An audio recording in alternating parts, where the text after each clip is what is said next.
അപ്പൊ നമുക്ക് സ്റ്റാർട്ട് ചെയ്യാം. അപ്പോ സോഷ്യൽ വർക്കില് first module social work as a profession. ഇതില് നമ്മൾ ഡിസ്കസ് ചെയ്യുന്ന കണ്ടന്റ്സ് എന്ന് പറഞ്ഞിട്ടുണ്ടെങ്കിൽ സോഷ്യൽ വർക്കിന്റെ ഹിസ്റ്റോറിക്കൽ ഇവല്യൂഷൻ. അത് ഹിസ്റ്റോറിക്കൽ ഇവല്യൂഷൻ എന്ന് പറയുമ്പോൾ UK, USA, ഇന്ത്യ ബേസിസിലാണ് എല്ലായിടത്തും സോഷ്യൽ വർക്കിന്റെ ഒരു ഹിസ്റ്റോറിക്കൽ ഇവല്യൂഷൻ നമ്മൾ പഠിക്കുക. പിന്നെ സോഷ്യൽ സർവീസും സോഷ്യൽ വർക്കും തമ്മിലുള്ള ഡിഫറൻസ് എന്താണെന്നുള്ളൊരു കോൺസെപ്റ്റ് നമ്മളിവിടെ ഡിസ്കസ് ചെയ്യുന്നുണ്ട്. പിന്നെ സോഷ്യൽ വർക്ക് പ്രൊഫഷൻ്റെതായ different kinds of ideologies, values, principles and code of ethics നമ്മൾ ഡിസ്കസ് ചെയ്യും. പിന്നെ സോഷ്യൽ വർക്കിന് ഒരു പ്രൊഫഷണൽ അസോസിയേഷൻസ് ഒരുപാടെണ്ണമുണ്ട്. IFSW, IASSSW, NAPSWI, ISPSW, KAPS, ASSK. ഈ പ്രൊഫഷണൽ അസോസിയേഷൻസിന്റെ ബേസിക് ഡീറ്റെയിൽസ് ഒക്കെ നമ്മൾ ഡിസ്കസ് ചെയ്ത് പോകും. പിന്നെ ഒരു പ്രൊഫഷണൽ സോഷ്യൽ വർക്കറിന് വേണ്ട കോർ കോമ്പിറ്റൻസീസ് എന്താണ്, അതൊക്കെയാണ് ഡിസ്കസ് ചെയ്യുക. എക്സാം പോയിന്റ് ഓഫ് വ്യൂവിലല്ല, ഒരു ഇൻട്രൊഡക്ഷൻ പാർട്ട് ഞാൻ ആഡ് ചെയ്തിട്ടുണ്ട്. അത് സോഷ്യൽ വർക്ക് എന്താണെന്നൊരു ക്ലാരിറ്റി ഇല്ലാത്ത ആളുകൾക്ക് ഒരു ക്ലാരിറ്റി കൊടുക്കാൻ വേണ്ടിയിട്ടാണ്. ഇൻട്രൊഡക്ഷൻ പാർട്ട് എക്സാം ഓറിയന്റഡ് അല്ല, നിങ്ങൾ സിലബസ് നോക്കിയാൽ മനസ്സിലാവും. അപ്പൊ ഇന്ന് നമ്മൾ ഡിസ്കസ് ചെയ്യാൻ ഉദ്ദേശിക്കുന്നത് സോഷ്യൽ വർക്കിനെ കുറിച്ചൊരു ഇൻട്രൊഡക്ഷൻ, പിന്നെ സോഷ്യൽ വർക്കിന്റെ historical evolution, UK, USA, India, പിന്നെ സോഷ്യൽ സർവീസും സോഷ്യൽ വർക്കും തമ്മിലുള്ള ഡിഫറൻസ്. ഇത്രയാണ് നമ്മൾ കവർ ചെയ്യാൻ ഉദ്ദേശിക്കുന്നത്. അത് കഴിഞ്ഞ് നമുക്ക് ടൈം ഉണ്ടെങ്കിൽ നമുക്ക് ഐഡിയോളജീസ് ജസ്റ്റ് സ്റ്റാർട്ട് ചെയ്ത് വെക്കാം എന്നാണ് വിചാരിക്കുന്നത്. അപ്പോ ഇൻട്രൊഡക്ഷൻ പാർട്ടിലേക്ക് പോവുകയാണെങ്കിൽ സോഷ്യൽ വർക്ക് എന്താണെന്ന് ചോദിച്ചാൽ സിംപ്ലി നമ്മളൊരു ഡെഫിനേഷനിൽ പറയാം, ഒരു വ്യക്തിക്ക് അല്ലെങ്കിൽ ഗ്രൂപ്പ് ആവട്ടെ, കമ്മ്യൂണിറ്റി ആവട്ടെ, അവർ ഫേസ് ചെയ്യുന്ന various kinds of problems and issues ഉണ്ടാകും in different stages of their life. അതിന് നമ്മൾ സിസ്റ്റമാറ്റിക്കലി സയന്റിഫിക്കലി ഡീൽ ചെയ്യുന്നു. ആ ഒരു പ്രൊഫഷനാണ് സോഷ്യൽ വർക്ക് എന്ന് ഉദ്ദേശിക്കുന്നത്. സിംപ്ലി പറയുകയാണെങ്കിൽ അതാണ്. ഈ പ്രൊഫഷൻ വഴി നമ്മളുമായിട്ട് ഡീൽ ചെയ്യുന്ന, അല്ലെങ്കിൽ നമ്മളുമായിട്ട് ഒരു പ്രൊഫഷണൽ റിലേഷൻഷിപ്പ് വരുന്ന ഇൻഡിവിജ്വൽസ്, ഗ്രൂപ്പ്സ്, കമ്മ്യൂണിറ്റീസിനെയൊക്കെ എംപവർ ചെയ്യുകയാണ് ചെയ്യുന്നത്. അപ്പോൾ ഈ ഒരു സോഷ്യൽ വർക്ക് പ്രൊഫഷന് അതിൻ്റെതായ ഒരു സ്പെസിഫിക് നോളേജ് വേണം. അതായത് ഇതൊരു അക്കാഡമിക് ഡിസിപ്ലിൻ ആണ്. നമ്മൾ ഇപ്പോൾ BSW, MSW, പിന്നെ അതായത് ഡിഗ്രി, PG, അത് കഴിഞ്ഞ് MPhil, PhD, PDF അങ്ങനെ പോകുന്ന ഹയർ സ്റ്റഡീസ് ലെവലുള്ള ഒരു അക്കാഡമിക് ഡിസിപ്ലിൻ ആണ് സോഷ്യൽ വർക്ക് എന്ന് പറയുന്നത്. നമ്മൾ ഈ സോഷ്യൽ വർക്ക് പഠിക്കുന്ന സമയത്ത്, ഇപ്പൊ സോഷ്യൽ വർക്ക് ബാക്ക്ഗ്രൗണ്ടിലുള്ളവർക്ക് അറിയാം, സോഷ്യൽ വർക്ക് പഠിക്കുന്ന സമയത്ത് നമ്മൾ തിയററ്റിക്കൽ നോളജ് നമ്മൾ ക്ലാസ്സിൽ നിന്ന് പഠിക്കുന്നു. അതാത് സെമസ്റ്ററിൽ നമുക്ക് ഫീൽഡ് വർക്ക് വരും, പിന്നെ ഒബ്സർവേഷൻ വിസിറ്റ് ഉണ്ടായിരിക്കും, റൂറൽ ക്യാമ്പ് ഉണ്ടായിരിക്കും. അങ്ങനെ ഒരുപാട് ആക്ടിവിറ്റീസ് ഉണ്ട്. നമ്മൾ പഠിച്ച തിയററ്റിക്കൽ നോളജ് പ്രാക്ടീസ് ചെയ്യാനായിട്ടുള്ള ഒരുപാട് അവസരങ്ങൾ നമുക്ക് ഈ കോഴ്സിൽ കിട്ടും. അപ്പൊ അതുവഴി ഒരു സോഷ്യൽ വർക്കറായി നമ്മൾ സമൂഹത്തിലേക്ക് വരുമ്പോൾ നമുക്ക് ആ ഒരു ജോലി ചെയ്യാൻ വേണ്ട സ്കിൽ സെറ്റ് നമ്മൾ ഈ പഠിക്കുന്ന കാലയളവിൽ നമ്മൾ അങ്ങനെയുള്ള ഒരു പ്രാക്ടീസ് കൊണ്ട് നേടിയെടുക്കുകയാണ് ചെയ്യുന്നത്. പിന്നെ സയന്റിഫിക്കലി സോഷ്യൽ വർക്ക് പ്രാക്ടീസ് ചെയ്യാനായിട്ട് കുറെ ടെക്നിക്സ് ഉണ്ട്. ഇതൊക്കെ ആവശ്യമാണ് സോഷ്യൽ വർക്കറായിട്ട് വർക്ക് ചെയ്യാനായിട്ട്. NASW, national association of social workers, social work പ്രൊഫഷനെ കുറിച്ച് പറയുന്ന പ്രൈമറി മിഷൻ എന്ന് പറഞ്ഞാൽ ഹ്യൂമൻ വെൽബീയിങ് എൻഹാൻസ് ചെയ്യുക, ആളുകളുടെ ബേസിക് ഹ്യൂമൻ നീഡ്സ് മീറ്റ് ചെയ്യാനായിട്ട് അവരെ ഹെൽപ്പ് ചെയ്യുക. പിന്നെ സോഷ്യൽ വർക്ക് പ്രൊഫഷൻ എപ്പോഴും ഒരു പർട്ടിക്കുലർ അറ്റൻഷൻ കൊടുക്കുന്ന ഒരു ഗ്രൂപ്പ് ഓഫ് ആളുകളുണ്ട്. അവരുടെ നീഡ്സും എംപവർമെന്റിന് വേണ്ടിയാണ് കൂടുതലായി നമ്മൾ അറ്റൻഷൻ കൊടുക്കുക. അതായത് വൾണറബിൾ ആയിട്ടുള്ള ആളുകൾ, ഒപ്രസ്ഡ് ആയിട്ടുള്ള ആളുകൾ, പോവേർട്ടിയിൽ ജീവിക്കുന്ന ആളുകൾ, ഇവർക്കൊക്കെ നമ്മളൊരു സ്പെഷ്യൽ അറ്റൻഷൻ കൊടുക്കും as A social worker. Vulnerable എന്ന് ഉദ്ദേശിക്കുന്നത് പല രീതിയിലാവാം. ഇപ്പൊ ഒരു ഒരു എൻവയോൺമെന്റലി സെൻസിറ്റീവ് ആയ ഒരു സ്ഥലത്ത് ജീവിക്കുന്ന ആൾക്കാർ ഒരു ലാൻഡ് സ്ലൈഡിനോ അല്ലെങ്കിൽ അങ്ങനെയുള്ള പ്രകൃതി ദുരന്തങ്ങൾക്ക് വൾണറബിൾ ആയിരിക്കാം. അല്ലെങ്കിൽ ഒപ്രസ്ഡ് ആയിട്ടുള്ള ആൾക്കാരെന്ന് ഉദ്ദേശിക്കുന്നത് സമൂഹത്തിൽ വിവിധ രീതിയിലുള്ള ഒപ്രഷൻ അനുഭവിക്കുന്നത്. ഇപ്പൊ സ്ത്രീകൾക്ക് ഒരുപാട് പ്രശ്നങ്ങളുണ്ട്, അല്ലെങ്കിൽ ഇപ്പൊ ഒരു പർട്ടിക്കുലർ സോഷ്യൽ ക്ലാസ്സിൽ ജീവിക്കുന്ന ആൾക്കാർ, അതായത് സമൂഹത്തിൽ ലഭിക്കുന്ന പല കാര്യങ്ങളും അവർക്ക് കിട്ടുന്നില്ല. അപ്പൊ ആ രീതിയിൽ ഒപ്രസ്ഡ് ആയിട്ട് ജീവിക്കുന്നവർ, പിന്നെ പോവർട്ടിയിൽ കഴിയുന്ന ആൾക്കാർ. അപ്പൊ ഇങ്ങനെയുള്ള രീതിയിൽ ഉള്ള ആളുകൾക്കൊക്കെ നമ്മളൊരു പെർട്ടിക്കുലർ അറ്റൻഷൻ കൊടുക്കുന്നുണ്ട് അവരുടെ നീഡ്സിനും എംപവർമെന്റിനും വേണ്ടിയിട്ട്. സോഷ്യൽ ജസ്റ്റിസ് ഉറപ്പുവരുത്തുക, ആളുകൾക്ക് അവരുടെ ക്വാളിറ്റി ഓഫ് ലൈഫ് ഇംപ്രൂവ് ചെയ്യുക, അവരുടെ ഡെവലപ്മെന്റ്, ഇൻഡിവിജ്വൽസ് ആയിക്കോട്ടെ, ഗ്രൂപ്പ്സ് ആയിക്കോട്ടെ, ഫാമിലീസ് ആയിക്കോട്ടെ, കമ്മ്യൂണിറ്റീസ് ആയിക്കോട്ടെ, അവരുടെ ഫുൾ പൊട്ടൻഷ്യലിലേക്ക് അവരെ എത്തിക്കുക എന്നുള്ളതാണ് ആസ് എ സോഷ്യൽ വർക്കർ നമ്മൾ ചെയ്യുന്ന കാര്യം. സോഷ്യൽ വർക്കേഴ്സ് എന്താണ് ചെയ്യുന്നതെന്ന് ചോദിച്ചിട്ടുണ്ടെങ്കിൽ ഓരോ സോഷ്യൽ വർക്കേഴ്സും യുണീക്ലി ട്രെയിൻഡ് ആണ്, ക്വാളിഫൈഡ് ആണ്. ആളുകളെ അസസ് ചെയ്യാനും അവരുടെ എൻവയോൺമെന്റ് അവരെ എങ്ങനെയാണ് ഇൻഫ്ലുവൻസ് ചെയ്യുന്നത് എന്നുള്ളതൊക്കെ അസസ് ചെയ്യാനായിട്ട് യുണീക്ലി ട്രെയിൻഡും ക്വാളിഫൈഡ് ആയിട്ടുള്ള ആളുകളാണ്. ആളുകൾ അവർ ചെയ്യുന്ന എന്താ, അവരുടെ positive opportunities for the future, അതിന് വേണ്ടിയിട്ടുള്ള കാര്യങ്ങൾ ചെയ്യുക, അവരുടെ ഓവറോൾ വെൽബീയിങ് കൂട്ടുക. ഇതൊക്കെയാണ് ഒരു സോഷ്യൽ വർക്കർ ചെയ്യുന്ന കാര്യങ്ങൾ.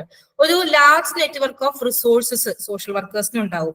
അതുപയോഗിച്ച് നമ്മളുടെ അടുത്തേക്ക് വരുന്ന ക്ലയന്റ്, നമ്മൾ ക്ലയന്റ് എന്നാണ് പറയാം, സോഷ്യൽ വർക്കറിനെ അപ്രോച്ച് ചെയ്യുന്ന ഒരു കൺസേൺഡ് പ്രോബ്ലം ഉള്ള ഒരാളെ നമ്മൾ അയാളെ ക്ലയന്റ് എന്നാണ് പറയാം. ആ ഒരു ക്ലയന്റിന് ആവശ്യമായ റിസോഴ്സസ് കണക്ട് ചെയ്ത് കൊടുക്കുക. ഇതൊക്കെയാണ് സോഷ്യൽ വർക്കർ ചെയ്യുന്ന കാര്യങ്ങൾ. ഫോർ എക്സാമ്പിൾ, ഒരു dialysis patient, one and only bread winner, ആ ഫാമിലിയിൽ ജോലിയുള്ള വരുമാനമുള്ള ഒരേ ഒരു വ്യക്തി ഇപ്പോ ഒരു കിഡ്നി പേഷ്യന്റ് ആയിട്ട് മാറുകയാണ്, ഡെയിലി ഡയാലിസിസ് വേണം. ഓൾറെഡി അവരുടെ ഇൻകം തന്നെ അവിടെ കുറയാണ് ചെയ്യുന്നത്. അതിനോടൊപ്പം തന്നെ ഡെയിലി ഡയാലിസിസ് ഓക്കെ ഡെയിലി കൂടുതലായിട്ട് തോന്നുന്നു. ഓക്കെ ഇത് ഇൻട്രൊഡക്ഷൻ പാർട്ട് ആയതുകൊണ്ടാണ് നമുക്കിപ്പോ ഇത് കാര്യമായിട്ട് നോക്കാനില്ല. ഒരു ബേസിക് ഇൻട്രൊഡക്ഷൻ ആണ്, ഞാൻ റിപ്പീറ്റ് ചെയ്തോളാം. അപ്പോ ഡെയിലി ഒരു ഡയാലിസിസ് ചെയ്യുന്ന ഒരു പേഷ്യന്റിനെ സംബന്ധിച്ച് അയാൾക്ക് ആവശ്യം ഫ്രീ ആയിട്ട് ഈ ഒരു സർവീസ് എവിടെയെങ്കിലും കിട്ടുമെന്നുണ്ടെങ്കിൽ ആ വ്യക്തിക്ക് അത് അവൈൽ ചെയ്യണമെന്നുണ്ടാവും. അപ്പൊ നമ്മൾ ആ ഒരു വ്യക്തി ഒരു സോഷ്യൽ വർക്കറിനെ അപ്രോച്ച് ചെയ്യുകയാണെങ്കിൽ സോഷ്യൽ വർക്കർ ചെയ്യുക ഈ ഒരു സർവീസ് ഫ്രീ ആയിട്ട്. ഇപ്പൊ ഒരു BPL കാറ്റഗറിയിലുള്ള ഒരു വ്യക്തിയാണ്, അപ്പൊ അങ്ങനെയുള്ള ആളുകൾക്ക്, ആ ഒരു ക്രൈറ്റീരിയ മീറ്റ് ചെയ്യുന്ന ആളുകൾക്ക് ഫ്രീ ആയിട്ട് ഡയാലിസിസ് കൊടുക്കുന്ന ഒരു NGO ആയിട്ട് ഈ ഒരു ക്ലയന്റിനെ കണക്ട് ചെയ്ത് കൊടുക്കുക. അതാണ് ഇവിടെ റിസോഴ്സ് എന്ന് ഉദ്ദേശിക്കുന്നത്. അപ്പൊ റിസോഴ്സസ് കണക്ട് ചെയ്ത് കൊടുക്കുക എന്നുള്ളതും സോഷ്യൽ വർക്കറിന്റെ ഒരു മെയിൻ ജോലിയാണ്. സോഷ്യൽ വർക്കേഴ്സ് എങ്ങനെയാണ് ഹെൽപ്പ് ചെയ്യുന്നത് ചോദിച്ചിട്ടുണ്ടെങ്കിൽ, ഇൻഡിവിജ്വൽസിനെ ആയിക്കോട്ടെ, ഫാമിലീസിനെ ആയിക്കോട്ടെ, കമ്മ്യൂണിറ്റീസിനെ ആയിക്കോട്ടെ, വളരെയധികം ഇമ്പാക്ട് ചെയ്യുന്ന ഡിഫറെന്റ് കൈൻഡ്സ് ഓഫ് ഇഷ്യൂസിനെ സോഷ്യൽ വർക്കേഴ്സ് അഡ്രസ് ചെയ്യുന്നുണ്ട്. അതിൽ ചില ഇഷ്യൂസ് ആണ് ഇവിടെ കൊടുത്തിരിക്കുന്നത്: poverty, stress, mental health, addiction, abuse, disability, death, physical illness, discrimination, disasters. ഈ ഒരു ഏരിയയിലൊക്കെ സോഷ്യൽ വർക്കേഴ്സ് വർക്ക് ചെയ്യുന്നുണ്ട്. ഇതിൽ കൂടുതൽ ഏരിയാസ് ഉണ്ട്. സം ഓഫ് ദ ഇഷ്യൂസ് അല്ലെങ്കിൽ സം ഓഫ് ദി ഏരിയാസ് ആണ് ഇവിടെ മെൻഷൻ ചെയ്തിരിക്കുന്നത്. ഇനി സോഷ്യൽ വർക്കേഴ്സ് എവിടെ വർക്ക് ചെയ്യുന്നത് വെച്ചാൽ വെർച്വലി എവിടെ വേണമെങ്കിലും എംപ്ലോയ് ചെയ്യാൻ പറ്റും. അതായത് എല്ലാ മേഖലകളിലും സോഷ്യൽ വർക്കേഴ്സിന് ഒരു പ്ലേസ് ഉണ്ട്, ഒരു റോൾ ഉണ്ടെന്നുള്ളതാണ് പറയുന്നത്. ഇപ്പൊ different kind of fields of practice ഉണ്ട്. സ്പെഷ്യലൈസ് ചെയ്ത് വർക്ക് ചെയ്യുന്ന സോഷ്യൽ വർക്കേഴ്സ് ഉണ്ട്. ചില ഇൻസ്റ്റിറ്റ്യൂഷൻസ് ഇപ്പോൾ പറയുകയാണെങ്കിൽ, സോഷ്യൽ വർക്കേഴ്സ് വർക്ക് ചെയ്യുന്ന ചില ഇൻസ്റ്റിറ്റ്യൂഷൻസ് പറയുകയാണെങ്കിൽ, ഹോസ്പിറ്റൽസ് നമുക്ക് പറയാം, PROs ആയിട്ടൊക്കെ സോഷ്യൽ വർക്കേഴ്സ് വർക്ക് ചെയ്യുന്നുണ്ട്, മെഡിക്കൽ സോഷ്യൽ വർക്കേഴ്സ് ആയിട്ട് വർക്ക് ചെയ്യുന്നുണ്ട്. അതുപോലെ തന്നെ ഓരോ ഹോസ്പിറ്റലിലും സ്പെഷ്യലൈസ്ഡ് ആയിട്ട് വർക്ക് ചെയ്യുന്ന സോഷ്യൽ വർക്കേഴ്സ് ഉണ്ടാവും. ഇപ്പൊ ജെറിയാട്രിക് സോഷ്യൽ വർക്കർ ഉണ്ടാവാം, അല്ലെങ്കിൽ ICUസിൽ മാത്രം വർക്ക് ചെയ്യുന്ന സോഷ്യൽ വർക്കേഴ്സ് ഉണ്ടാവാം, ട്രാൻസ്പ്ലാന്റ് കോർഡിനേറ്റർ ആയിട്ട് വർക്ക് ചെയ്യുന്ന സോഷ്യൽ വർക്കേഴ്സ് ഉണ്ട്. ആ രീതിയിലൊക്കെ വർക്ക് ചെയ്യാം ഹോസ്പിറ്റലിൽ. സ്കൂളിലാണെങ്കിൽ ഇപ്പൊ ഒരു കൗൺസിലർ റോളിലോ ഫെസിലിറ്റേറ്റർ ആയിട്ടുള്ള റോളിലോ അങ്ങനെയൊക്കെ സോഷ്യൽ വർക്കേഴ്സിന് വർക്ക് ചെയ്യാം. മെന്റൽ ഹെൽത്ത് ഏജൻസീസിലാണെങ്കിൽ സൈക്യാട്രിക് സോഷ്യൽ വർക്കർ എന്നുള്ളൊരു പോസ്റ്റ് വരും, കൺസൾട്ടന്റ്, കോർഡിനേറ്റർ, ഇതിലൊക്കെ സോഷ്യൽ വർക്കേഴ്സിന് വർക്ക് ചെയ്യാം. കമ്മ്യൂണിറ്റീസിൽ ഡിഫറെന്റ് കൈൻഡ്സ് ഓഫ് പ്രൊജക്ട്സിൽ, ഇപ്പൊ ഗവൺമെന്റിലാണെങ്കിലും ഡിഫറെന്റ് കൈൻഡ്സ് ഓഫ് പ്രൊജക്ടുകൾ, ഇപ്പൊ ഡിസ്ട്രിക്ട് മെന്റൽ ഹെൽത്ത് പ്രോഗ്രാം, അങ്ങനെയുള്ള എല്ലാ സ്ഥലത്തും സോഷ്യൽ വർക്കേഴ്സ് വർക്ക് ചെയ്യുന്നുണ്ട്. ഡി അഡിക്ഷൻ സെന്റേഴ്സിലെ കേസ് വർക്കറായിട്ട്, ഗ്രൂപ്പ് വർക്കറായിട്ട്, കൗൺസിലർ ആയിട്ടൊക്കെ സോഷ്യൽ വർക്കേഴ്സ് വർക്ക് ചെയ്യുന്നുണ്ട്. Hospice centres, near to death എക്സ്പീരിയൻസിലേക്ക് പോയിക്കൊണ്ടിരിക്കുന്ന പേഷ്യൻസിന്റെ ആ ഒരു ലാസ്റ്റ് ടൈം ബെറീവ്മെന്റ് എന്ന് നമ്മൾ പറയും, ആ ഒരു സർവീസസിനൊക്കെ സോഷ്യൽ വർക്കേഴ്സ് ഉണ്ടാവും. പിന്നെ family and children services, counselling, അങ്ങനെയുള്ള കാര്യങ്ങൾ, അല്ലെങ്കിൽ കോർട്ടിലൊക്കെ വർക്ക് ചെയ്യുന്ന സോഷ്യൽ വർക്കേഴ്സ് ഉണ്ടാവും. Juvenile and adult corrections, children's home, special homes, observation ഹോംസിലൊക്കെ വർക്ക് ചെയ്യുന്ന സോഷ്യൽ വർക്കേഴ്സ് ഉണ്ടാവും. പല ഏരിയാസിൽ പല പേരിൽ വർക്ക് ചെയ്യുന്നവരാണ് സോഷ്യൽ വർക്കേഴ്സ് എന്ന് പറയുന്നത്. സ്പീഡ് ഇപ്പൊ ഓക്കെ ആണോ?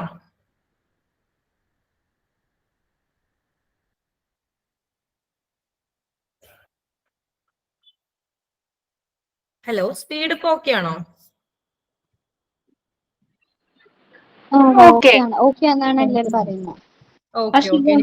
ഹർഷിക, ഈ ഹോസ്പൈസ് എന്ന് പറയുന്നത് പെയിൻ ആൻഡ് പാലിയേറ്റീവ് ഒക്കെ വരണ്ടല്ലേ?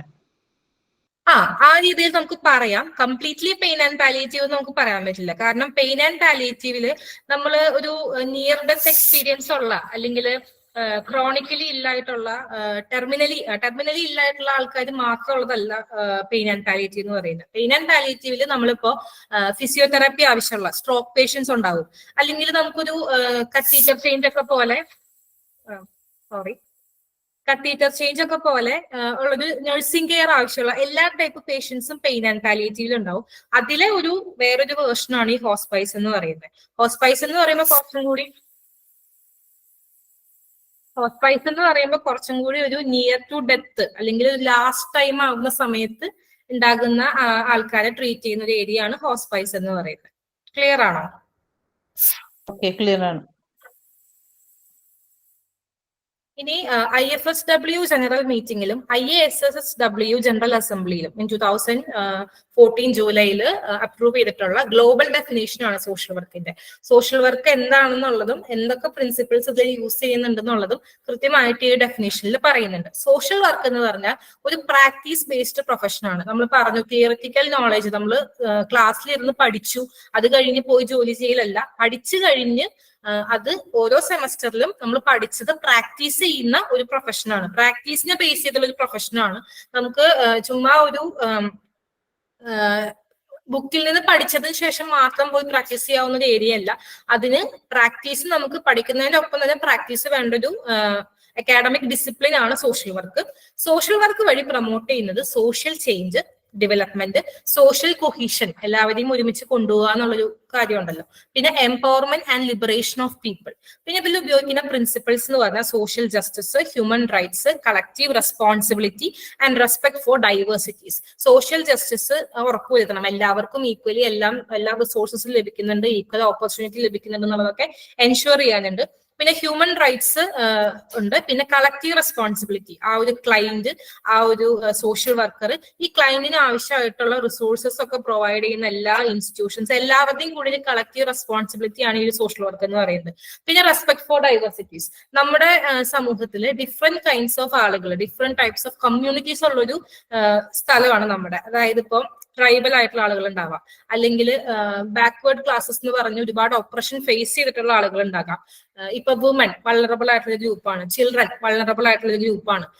അതുപോലെ തന്നെ ഇപ്പൊ LGBTQI കമ്മ്യൂണിറ്റി അതൊരു വൾണറബിൾ ഗ്രൂപ്പാണ്. അപ്പൊ ഒരുപാട് ഡൈവേഴ്സ് ആയിട്ടുള്ള ആളുകളുള്ള ഒരു കമ്മ്യൂണിറ്റിയാണ് നമ്മുടെ. അപ്പൊ അവിടെ നമ്മൾ സോഷ്യൽ വർക്കർ ആയിട്ട് പ്രാക്ടീസ് ചെയ്യുമ്പോൾ ആ ഡൈവേഴ്സിറ്റീസിനെ ഒക്കെ റെസ്പെക്ട് ചെയ്യുന്ന, എല്ലാവരെയും ഈക്വലായിട്ടും യൂണീക്കായിട്ടും കാണുന്ന ഒരു ആറ്റിറ്റ്യൂഡ് ആയിരിക്കണം ഒരു സോഷ്യൽ വർക്കർക്ക് ഉണ്ടാവേണ്ടത്.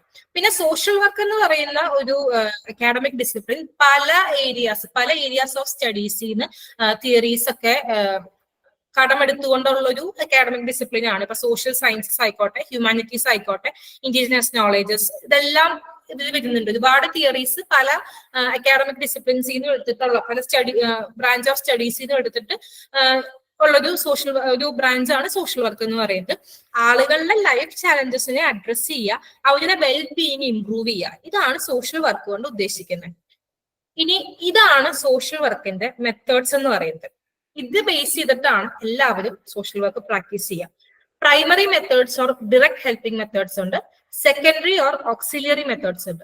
Primary methods or direct helping methods, as the name suggest, direct ആയിട്ട് ഒരു വ്യക്തിക്ക് ഹെൽപ്പ് കിട്ടുന്ന ഒരു മെത്തേഡാണ് primary method or direct helping method. അതിൽ 3 ടൈപ്പ് ഉണ്ട്. സോ ടോട്ടലി 6 മെത്തേഡ്സ് ഉണ്ട്. അതിന് 2 classification mainly: primary methods or direct helping methods, secondary or auxiliary methods. ഈ primary methods or direct helping methods എന്ന് പറഞ്ഞാൽ അതിൽ 3 എണ്ണം ഉണ്ട്: case work, group work, community organisation. Case work ഇപ്പൊ റീസെന്റ് നമ്മൾ കേസ് വർക്കും ഗ്രൂപ്പ് വർക്കും കുറച്ച് സെഷൻസ് കഴിഞ്ഞാണ് ഞാൻ മനസ്സിലാക്കുന്നത്.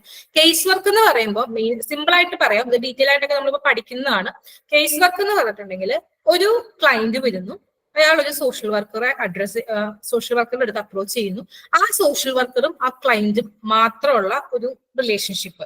ഞാൻ ഉദ്ദേശിക്കുന്നത് വെച്ചിട്ടുണ്ടെങ്കിൽ ഒരു ക്ലയന്റ് ആണ് അവിടെ ഉള്ളൂ. ആ ഒരു ക്ലയന്റിന് ഒരു സോഷ്യൽ വർക്കർ ഹാൻഡിൽ ചെയ്യുന്നു. റെഫറൽ ഒക്കെ ഉണ്ടാകാം, മേ ബി ഇത് കഴിഞ്ഞ് വേറൊരു ആളെ കാണേണ്ട, വേറൊരു പ്രൊഫഷണലിനെ കാണേണ്ട കേസൊക്കെ ഉണ്ടാവാം. ഇവിടെ ഉദ്ദേശിക്കുന്നത് ഒരു ക്ലയന്റേ ഉള്ളൂ. അവിടെ ഒരു ക്ലയന്റും ഒരു സോഷ്യൽ വർക്കർ, നമ്മൾ കേസ് വർക്കർ എന്ന് പറയും, അവര് തമ്മിലുള്ള ഒരു പ്രൊഫഷണൽ റിലേഷൻഷിപ്പിനെയാണ് നമ്മൾ കേസ് വർക്ക് എന്ന് പറയുന്നത്. ആ ഒരു ഇൻഡിവിജ്വലിന്റെ പ്രശ്നങ്ങൾ മാത്രം നമ്മൾ അഡ്രസ് ചെയ്താൽ മതി. ഗ്രൂപ്പ് വർക്ക് എന്ന് പറയുമ്പോൾ ഒരു ഗ്രൂപ്പ് ഓഫ് ആളുകൾ, അവർക്ക് എല്ലാവർക്കും ഉള്ളത് ഒരു പ്രശ്നമായിരിക്കും. അപ്പോ നമ്മളത് ഒരുമിച്ച് അഡ്രസ് ചെയ്യുന്നു എന്നുള്ളതാണ്. ഇപ്പോ ഫോർ എക്സാമ്പിൾ പറയുകയാണെങ്കിൽ ഒരു ഹോസ്പിറ്റലിലെ ബെഡ്റിഡൻ ആയിട്ട് കിടക്കുന്ന പേഷ്യൻസിന്റെ സിമിലർ ഡിസീസ് ആയിക്കോട്ടെ, ഇപ്പൊ ക്യാൻസറോ അങ്ങനെയുള്ള സിമിലർ ഡിസീസ് ആവട്ടെ, അല്ലെങ്കിൽ സ്ട്രോക്ക് അങ്ങനെയുള്ള സിമിലർ ഡിസീസസ് ഉള്ള പേഷ്യൻസിന്റെ കെയർ ഗീവേഴ്സിനെ നമ്മൾ ഒരു ഗ്രൂപ്പ് വർക്കിനായിട്ട് അസംബിൾ ചെയ്യാണ്. അപ്പൊ നമ്മൾ അഡ്രസ് ചെയ്യുന്ന ഇഷ്യൂ എന്ന് പറഞ്ഞിട്ടുണ്ടെങ്കിൽ ആ കെയർ ഗീവറിന്റെ സ്ട്രെസ് കുറയ്ക്കാൻ നമുക്ക് എന്തൊക്കെ ചെയ്യാം എന്നുള്ളതാവും ഈ ഗ്രൂപ്പ് വർക്കിൽ നമ്മൾ ഇവരെ വിളിച്ചുകൂട്ടുന്നുണ്ടാവുക. അപ്പൊ ഇവിടെ നമ്മൾ ചെയ്യുന്നത് വെച്ചിട്ട് നമുക്ക് കുറച്ച് സെറ്റ് ഓഫ് ഗോൾസ് ഉണ്ടാവും.